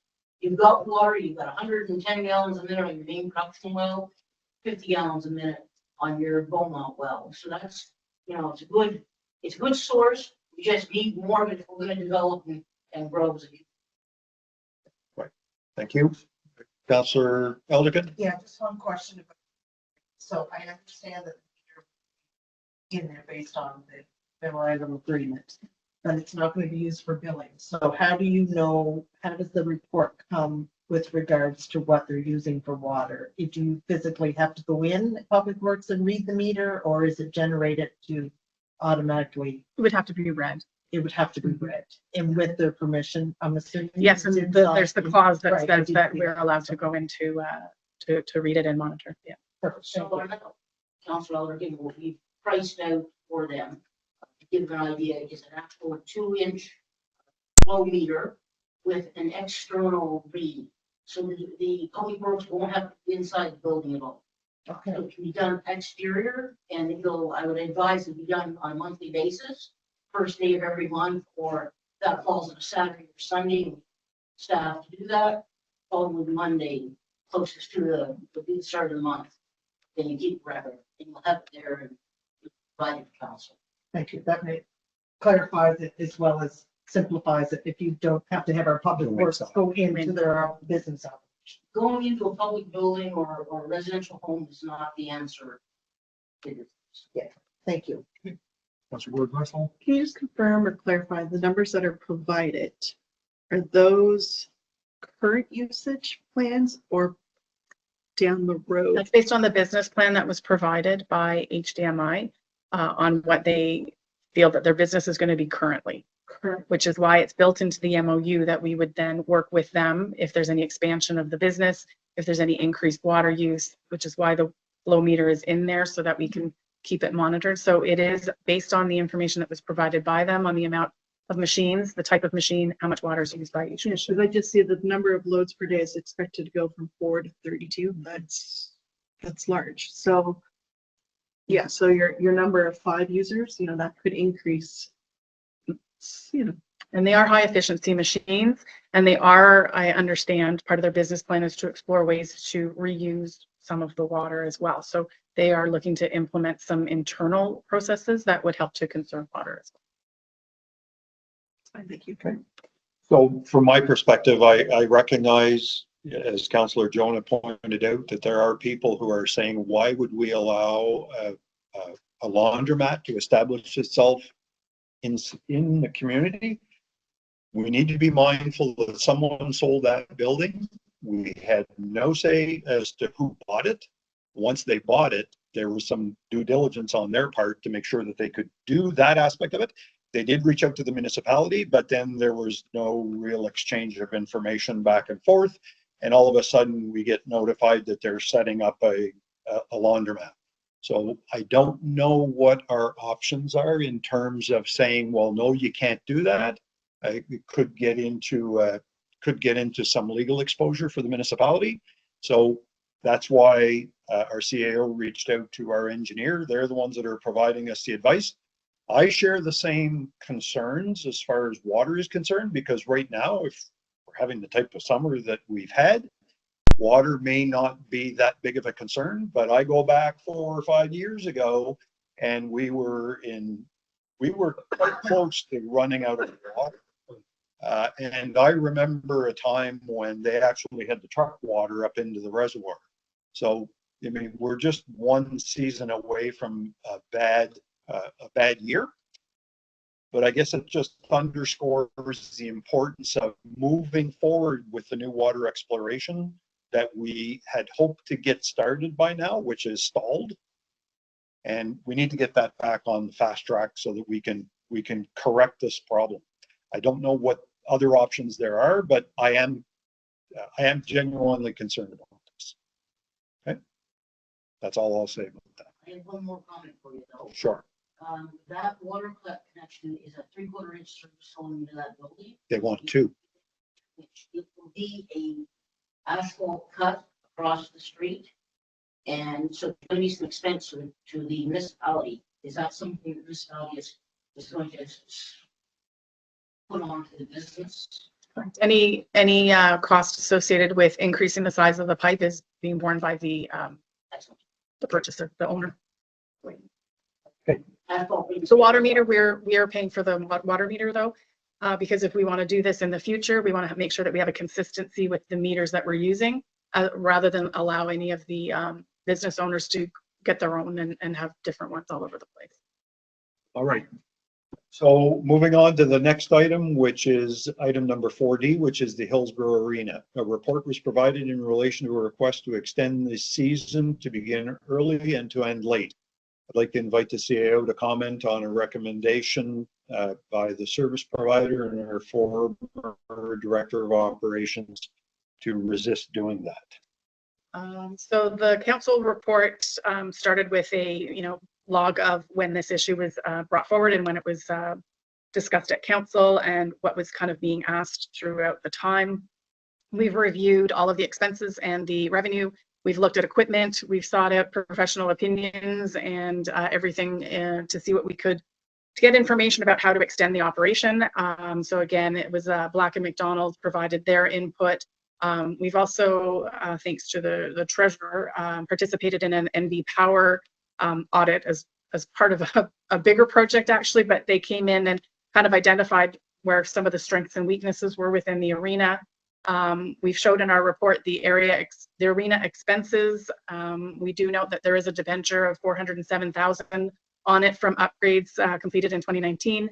And we have showed in the report the arena revenues.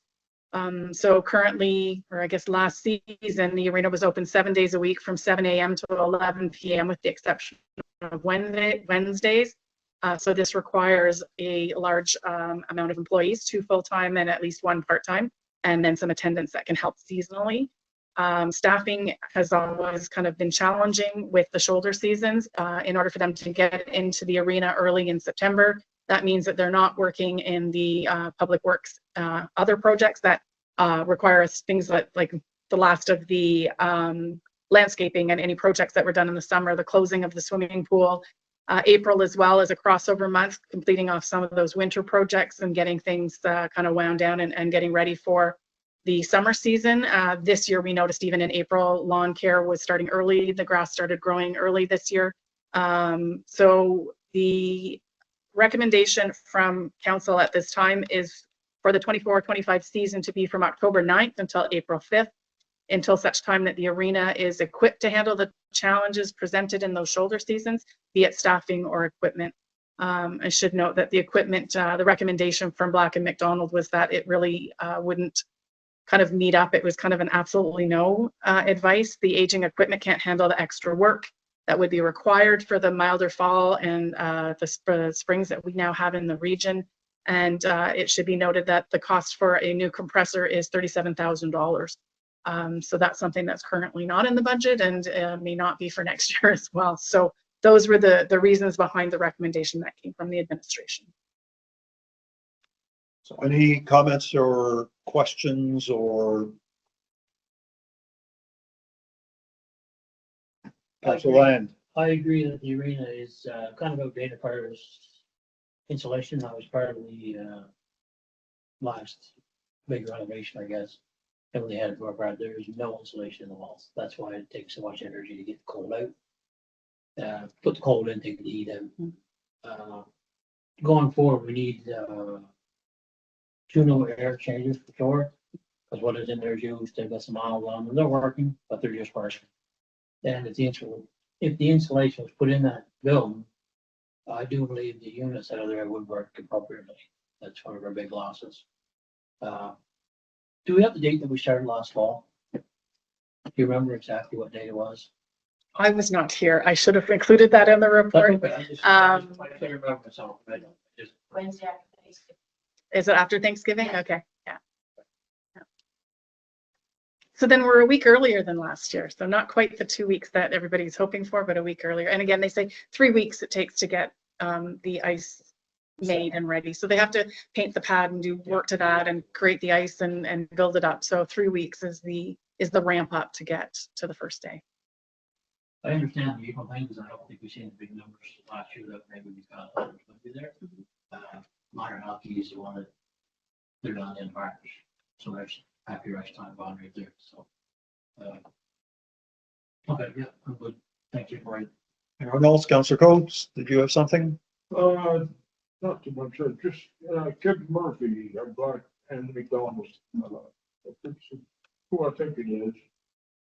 He's been doing ice setting places for years, and he says not to go with that. Absolutely not to. So I think we got to take where none of the council has the professional options to give what he says. So I would say, unless you want to pay $37,000 to put a new compressor in, it goes halfway in the winter, you're gonna lose the revenue that's there now. Okay, thank you. Anyone else on this side of the table? Now, is there some grants that may be out there that covers some costs? Like sometimes there's grants that cover half the cost. If you put in half, they'll put in. So at that point, there's two. One is that Councillor Ward Russell had said that one of the other municipalities had received some funding, and our Director of Communications had called, and that was not the case. It turned out that it was a fundraising group that was raising money, and that money went towards the arena. So the grants were not available for that. However, there is grants available for with that feasibility study that we've done. So if we can do those steps with NB Power, we can hope to see some rebates for that. Because the arena is an important part of Fundy Albert. There's definitely no question. But looking at the numbers now, it's also a big expense, right? If it doesn't get utilized. And to my knowledge, I know the last 2 years, there's been absolutely no rate increases. So I'm not sure where the increase before that even happened, but the cost of everything else has gone up. So that's something we might want to consider again for next year, but it is an important part of Fundy Albert, and you know, we have to find a way to maintain it. Okay. If I could, to that point, with the fundraising as well, there was a mention of sponsorships and the advertisements that were in the rink. That is an outstanding issue on this currently. I have not fully investigated that and find out where the advertisements and where the money goes and all that. So that is, I believe, something that the Minor Hockey Association does, and I'll have to discuss that with them. So it is an outstanding item on this. Anything else? The only thing I'll say is I would tend to side on the side of caution and not go against the advice of the professionals, including Black & McDonald, who say that running that equipment during warm periods would unreasonably tax them. And if they fail, then we have no arena. And that is even worse than not having an extended shoulder season. There's the impacts on the employees that would have to be considered, the overall cost of operating the rink, and maybe in the budget deliberations, council should explore the cost of insulating that entire the outside walls of the arena. That is a shared cost for all of the municipalities, so it would not just be borne on one, it would be borne on all. So we would need to take a look at that. So that's the only thing I would say. So unless there is a motion to extend the season, it will continue on as the CAO presented from October 9 till April 2nd. right, whatever you said. All right.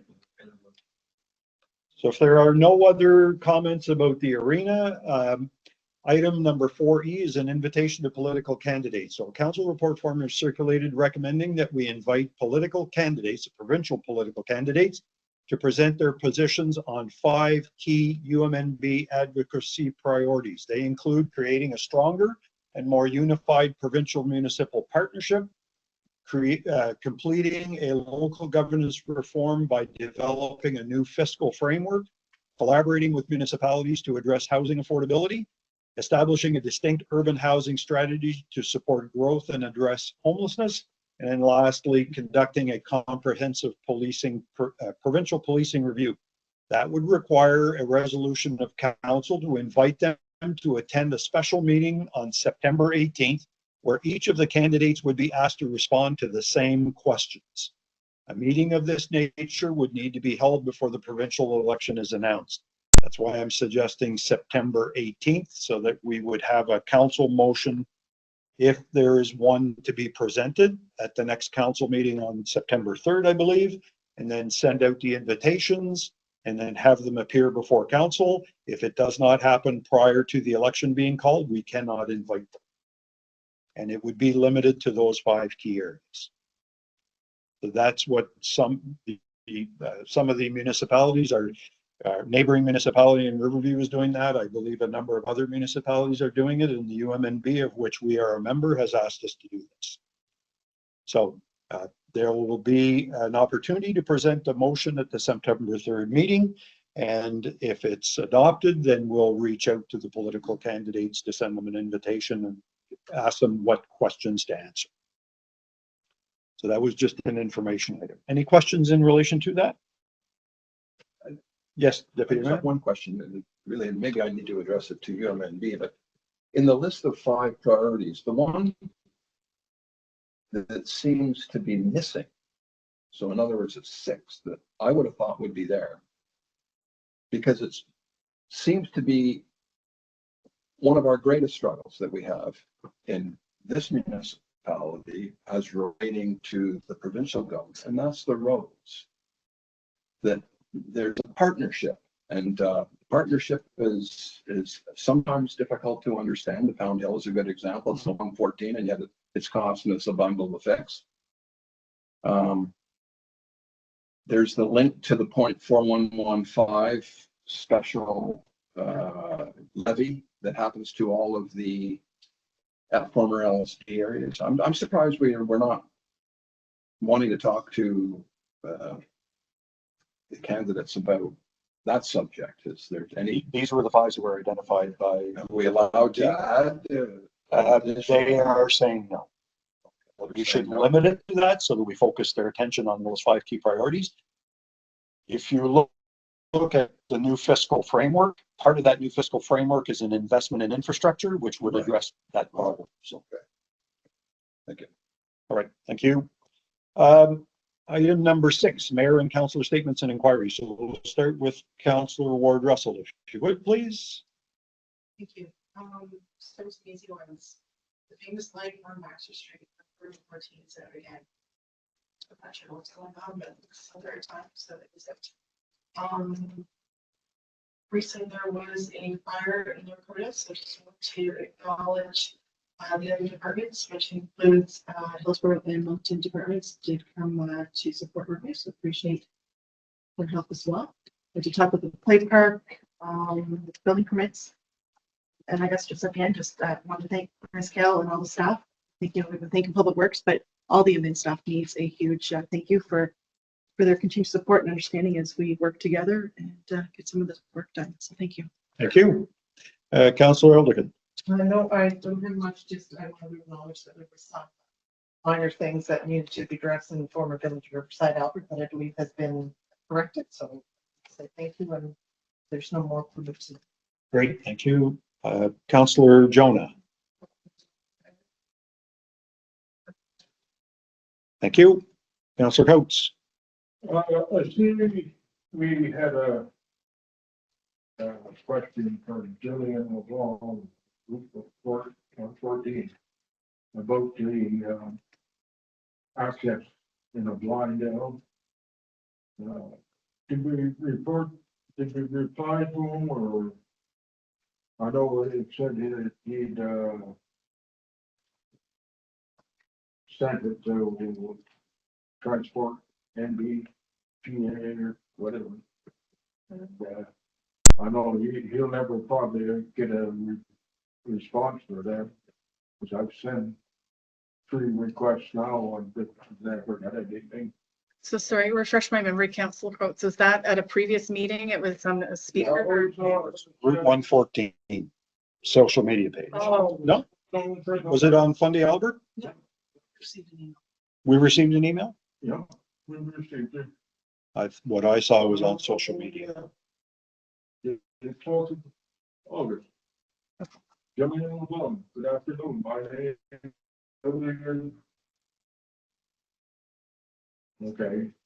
So Jillian LeBlanc. We should read it. We should maybe read it out. I live in.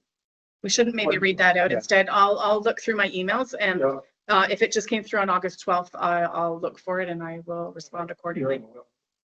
We can't do anything in the council, but we got to Provide some information. Yeah. And I believe that's in my ward. Yes. Yeah, about that. What's the number? And one more thing, that on Saturday, on the Saturday, I attended the Minds That Changed the World in Curryville. The Curryville Community Outreach is going to put the program on their Facebook page. I would suggest that everybody in the council to read it, like, it really what they did in 1850, 1860. Does anybody know there was a 464-foot mine dug by hand in Albertown? And I found alberite, and was the first that kerosene was made from the alberite. And so it was a world practice. Like, I guess I knew of Albert mines, and you know, I knew about the Gip Rock, and all that, but it was a real eye opener, and the place was packed. That's all. I think that if they ever come to us for a quest for money, I don't think we've sent anything to them. We should help because they're working on different projects. Okay, thank you. The only thing I'll add to your comment about the entrance to, I assume it's the lower side of White Birch Estates that we're referring to. There are all kinds of flashing lights and signs that saying there's a blind hill there. Folks need to be mindful that if they're speeding, then that's an issue for the RCMP. And as you pointed out, that needs to be reported through to the Department of Transportation and Infrastructure. But I agree, we can at least acknowledge that we received their correspondence, but that's something for them. If there's speeding going on, they need to call the police. Yeah. All right. Thank you very much. Councillor Lannon. My questions have been answered earlier, but I just want to reach out and say thank you to all these volunteer fire departments on the Albert for their time. They do a great job. That's it. Thank you. Thank you. Deputy Mayor Earl. Yeah, I have just two. The first one is I'm looking for an update on the gazebo restoration or rehabilitation in Alma, because I'm pretty sure that this is a budgeted item for. Is it still on the plan, or? It is, and it was on the plan for a long time ago, and because of everything that's been going on, it's been certainly side railed, but it is going to be a project that we are going to contract out. The last, we were trying to get some quotes when our director of operations was here. It was maybe something the team could do. I think we've realized that that's really just not going to happen. So we're going to get quotes and try to get that completed in the next little bit. I think that's a great strategy. The last one is I know some of us are aware that we've received complaints, and some of us on council observed it ourselves now, of the overnight RV parking on municipal property. So we know that it's been raised to our attention through others in the room here about this issue throughout Fundy Albert, on crown lands, on public lands, private lands, but our concern, of course, and responsibility is municipal lands. So I even received a report this morning about the same location that we observed in Alma at the last council meeting. There were people there last night. Apparently they're not there all the time, but they come and go.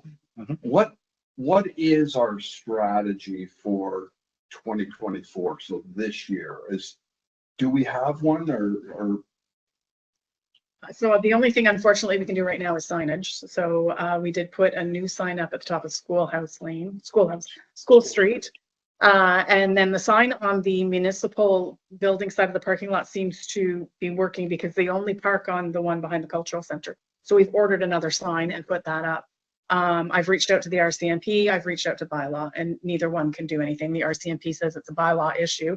Bylaw says I need to have a specific bylaw that tells me exactly what Well, there is the a bylaw fine for no parking. for what Ticketing. the fine is, how they can, where they can repeal, like, if they want to appeal the fine. So you have to have a whole list of instructions for what bylaw is going to do in order for them to give a ticket. It can't be just as easy as saying that the bylaw says no parking. So this needs to be something that should be explored for next year, and what we want to give bylaw officers for bylaws to enforce. I'm actually very surprised in hearing this because last year, the same company, Maritime Enforcement, was engaged to do bylaw enforcement of parking bylaw in Elm. So And they I issued was under the impression that all these protocols had been worked out with by Maritime Enforcement last year. Did they do ticketing? Maritime Enforcement Services actually helped me develop that bylaw. In Elma? The parking? Yeah, the parking bylaw. Because they're saying now that it requires a ticketing regime, which would be Yeah, a they bylaw. got tickets last year. Well, I included it in a weekly report that I sent to council, what the information was from the RCMP and from bylaw when I reached out. Well, I can see it's not an RCMP issue, at least, but being a former RCMP guy, it seems like it's. We can certainly have bylaw look at it. It means that we now need to change the hours of when bylaw is going to be enforced, because we can't enforce it on a Tuesday morning at 10 o'clock. Would have to be coming in on an evening or a weekend, it seems, in order to get them. But that could be something that we could look at, and if there's additional funds for that. Or read. And maybe I'm not suggesting we do this, but we can always reassign them from the unsightly, which is, I don't think we want to do that for this year. But we should get to the bottom of this with this provider, because that story doesn't add up compared to what they were doing last year. Engaged or not, it wasn't last year, actually. I misspoke. It was 2 years ago when with the former Village of Alma. Same provider though. I guess one question. Sarah, you mentioned you put a sign at the top of School Street. Are they on the street. on the street, like they're camping on the street? Because So at the cul-de-sac, no, at the cul-de-sac at the top, they will park there. And there was a sign, and the sign's been removed, and the stick was still there. So this time they bolted it on with different bolts. So And that's part of our. what's the end of our street? Yeah. Yeah. Okay. Mhm. Yeah, Maritime Enforcement can help with the RV problem. They need to just, they need a bylaw and established fines, a fine book that states how the fine can be appealed or paid. And of course, how many extra hours we needed to add to their services as they're already managing the unsightly cases. So I think the first best confirm that they already have all that, and if they don't, ask some questions about what was happening 2 years ago. And I can confirm with that, when I've read through the bylaw, it didn't have any fines stated in the bylaw what the fines would be. So I'm not sure. I'll have to look back and see what Alma had done pre-amalgamation. Because that bylaw would still be enforced, right? Correct. Yeah, it's on our website still. We just need to make a commitment to get everything done right, tighten it up, with bylaw in place, the wording and everything Maritime Enforcement needs, so we start seeing for next year if they're ready to go. Well, and that will bring about a whole discussion about bylaw enforcement hours. And I'm a firm believer that we should go from 16 hours to 40 hours a week, so that they are able to do the unsightly premises, which is the priority for the municipality, and they're able to do other things such as parking and so on, and other bylaws that would require bylaw enforcement that the police won't do. So, but for 16 hours a week, I believe the best route right now is to make sure that there's signs up and in the parking lot on the Alma Activities Center side. It seems to be fairly clear, but there's nothing on the other side. And to play the devil's advocate, I would say that if I'm visiting and I've never been in the community before, I don't know that that cultural center is owned by the municipality. There, I would just plead ignorance and park there. So if we put a sign up there, we'll see if it pays dividends. And on our street, there shouldn't be parking. It does actually have the. Yeah, I believe they did. That's what's the date? What's the date on the bottom of the bylaw? Seems to me it's quite old. October 2021? Okay, so it's fairly new. Okay. She said she was involved. Okay. So anyway, Yes, Councillor Coates. When we're doing that, we should get the signs and put on no parking on Steve Street. I come by there Saturday night and there had to be 6 between the parking lot and on the road. Are they in the parking lot in behind the post office? If they are, that's not our property. There was some on this parked on the street. There was at least 2 on the street. Mhm. And I presume that was staying there the night. So, we have no parking, right? So All right, overnight or something like that. thank you. Was that it, Council, or Deputy Mayor? Okay, so I do have some updates as far as the Golf Club Road culvert repair. As had been pointed out, the culvert repair tender was supposed to be out on August 16th, I believe, and it is not out. I was speaking with the engineer at Englobe Engineering today, and prior to him going on vacation, he had put a package together and sent it out to the Department of Environment and Local Government for the water course, potential water course concerns that they might have with their plant, and also to the Department of Fisheries and Oceans for the fish ladder that they have incorporated into the design of the structure.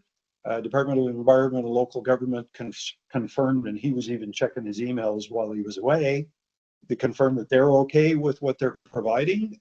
Department of Fisheries and Oceans, on the other hand, said the slope on the culvert is too steep. So they had to make some changes to it. They sent those back to DFO, and they are hopeful that those will be approved and the tender issued by the end of this week. So that's the update. As far as the timing of when those tenders and when that work gets done, Councillor Land, I have no idea. I recognize that we're going to get into, we could get into a problem if it goes much higher than what it is. We'll just go back to New Brunswick EMO and say, this is what the tenders came in at. Are they going to cover it? My sense is, based on my conversations that I've had in the past, they'll cover the whole thing.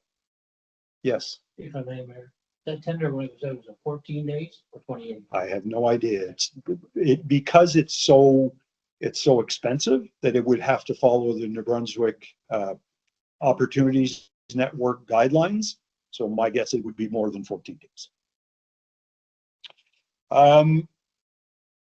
I did happen to participate on the Voyant Alert training. I was kind of as an observer, and I see all kinds of potential for that system as an additional measure of communications with the public, both for people who are maybe part of the vulnerable population, some with emergency measures, also with boil water advisories and so on and so forth. You can actually subscribe to get it by mail, by email, by text, and by phone, by voice on phone. So you could subscribe to get a whole series of advisories.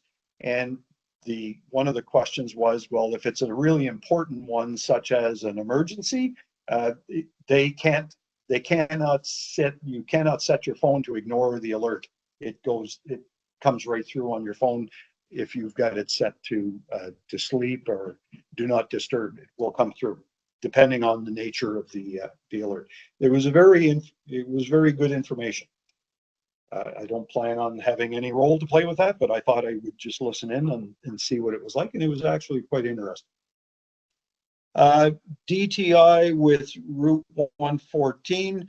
I did reach out to the Assistant District Engineer with DTI today in terms of when we can see some potholes repaired in Hillsborough and other areas along Route 114. I was informed that the patching crew was currently working on Route 126, going between Moncton and Miramichi, as it was pointed out to me that is a faster speed and more traffic highway than what Route 114 is. I would disagree with that as far as the volume of traffic. Maybe the speed is a little different, and I was told that they hope to finish Route 126 next week and then deploy the patching crew to Route 114 next week. So that's what my hope is. So as far as the strategic plan is concerned, now that the Fundy Albert strategic plan been approved, I would like to proceed with the commitment to present the strategic priorities in each one of the 6 wards. I would like your views in terms of timing and when it would be best to arrange these sessions. So if you have any ideas as to when we could get going, I'd like to start sooner than later. And I would like to schedule the sessions through our administration, set them up, and I would like your participation when it gets to your ward to present those strategic priorities. I don't think it's necessary to provide all the detail of the tactical plans that are associated with them, but let them know that what we heard or what the consultant heard during the consultation sessions are reflected in that strategic plan. So that needs to be done sooner than later. Any questions, comments? We suggest do budget and plan at the same time. I would sooner do one. I would prefer to do both separately. Because right now the budget is probably not going to happen until, I would say, probably late October. And the time is right to get this done sooner than later and not wait to try to do both. It's just a little bit of money to rent a few halls to get this done, and I'd like to get it done. My preference. Yeah, keeping in mind, I think it's important that it needs to be done, but I think we need to wait till after Labor Day. Some of the feedback that I received from business owners of trying to hold public consultations in tourism season is very difficult. Not that it's a good time for everybody to attend, but we're even seeing it a little bit in our water committee. Not everybody can attend because it is prime tourism season. So I'm not sure what your timing is, but I would suggest we wait till after the Labor Day weekend. No, that's only in like a couple of weeks, so like we could easily delay it for after that. I'd like to get some of these things off our plate and make sure that folks know that we're doing things. The Southeast Regional Service Commission Budget Committee meeting is being held on Thursday, August 24th, and as Jillian mentioned, once the budget is approved by the board of directors for the Southeast Regional Service Commission, then they have a consultation with the administrators, and then it goes back to the board for final approval. So that's going to be sometime down the road before that budget's approved by the board. So it could be a little bit of time before we get those numbers from them as far as what our costs are going to be for 2025 in terms of solid waste collection and in terms of the mandated services that they provide our communities. The last one is the UMNV Zone 2 meeting, which is being held this Thursday at 7 o'clock after the Southeast Regional Service Commission Budget Committee meeting. Council members are urged to attend. There was a virtual invitation, so you're invited. I believe a number of our councillors have agreed to participate so far, so I would urge the other councillors to participate to see what type of resolutions are going to be brought to the AGM in early October. That is it for me. Any questions? If not, we'll move on to item number 7, which is public comments and statements. Let's see here. Yeah, number 8, sorry, public comments and statements. So there's now an opportunity for members of the public to make comments and statements if you wish. So by all means, we'll limit it to 15 minutes and no more. So if someone wants to speak, by all means, the floor is yours. Yes, Mr. Woodworth. Just a comment. I know you can't do anything about it. I'm very practical, so my question's always been, what happened to the fishing Grego before there was fish? Fish? I don't. Somebody in the past decided it had to be a fish fire, and now it incurred tremendous costs. But what was there before there was ever a fish fire? The fish went so far, and whatever happened then. So who introduced this idea of a fish fire, and why about the slope? Who gives a bird fisheries the right to say it has to be a certain slope? Why did they decide that and change the plan? I think it's a practical question here. I've never seen a fish. I've heard of fish being caught downstream from that culvert. Yeah. I've never seen any fish above stream, but the Department of Fisheries and Oceans are the ones that regulate that, and they're the ones that call the shots in terms of what standards must be met. Given the fact that there was a fish ladder there before is probably what's driving the requirement to have a fish ladder. There's not going to be a separate fish ladder, but rather the fish ladder itself is going to be incorporated into the concrete culvert. So I guess from a logical perspective, you want a fish to swim upstream, you can't have it tilted this way, they'll never make it up. So they take the slope out of it, it makes it easier for them. And you would probably know that. Okay. Anything else? No? Anyone else? Yes, Mrs. Sutherland. Goats. Yep. I did paper a few years ago on knotweed and control. And at that time, what's it recommended that they use chemicals for a variety of reasons. They found that goats were the best. Cutting frequently, you know, or even biochemicals or whatever. That goes for cleaning up knotweed. The other thing is, maybe there's an industry there because the sprouts are tasty. So.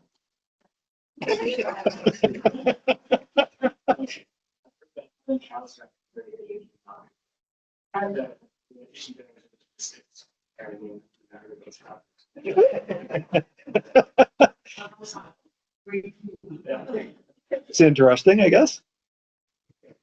All right, anyone else? If not, we'll move on to the next item, which is item number 9, which is closed session. I mentioned earlier, there are no closed session items, so I'll accept the motion to adjourn for the afternoon or evening. So moved by Councillor Land. So thank you everyone for attending and have a great evening.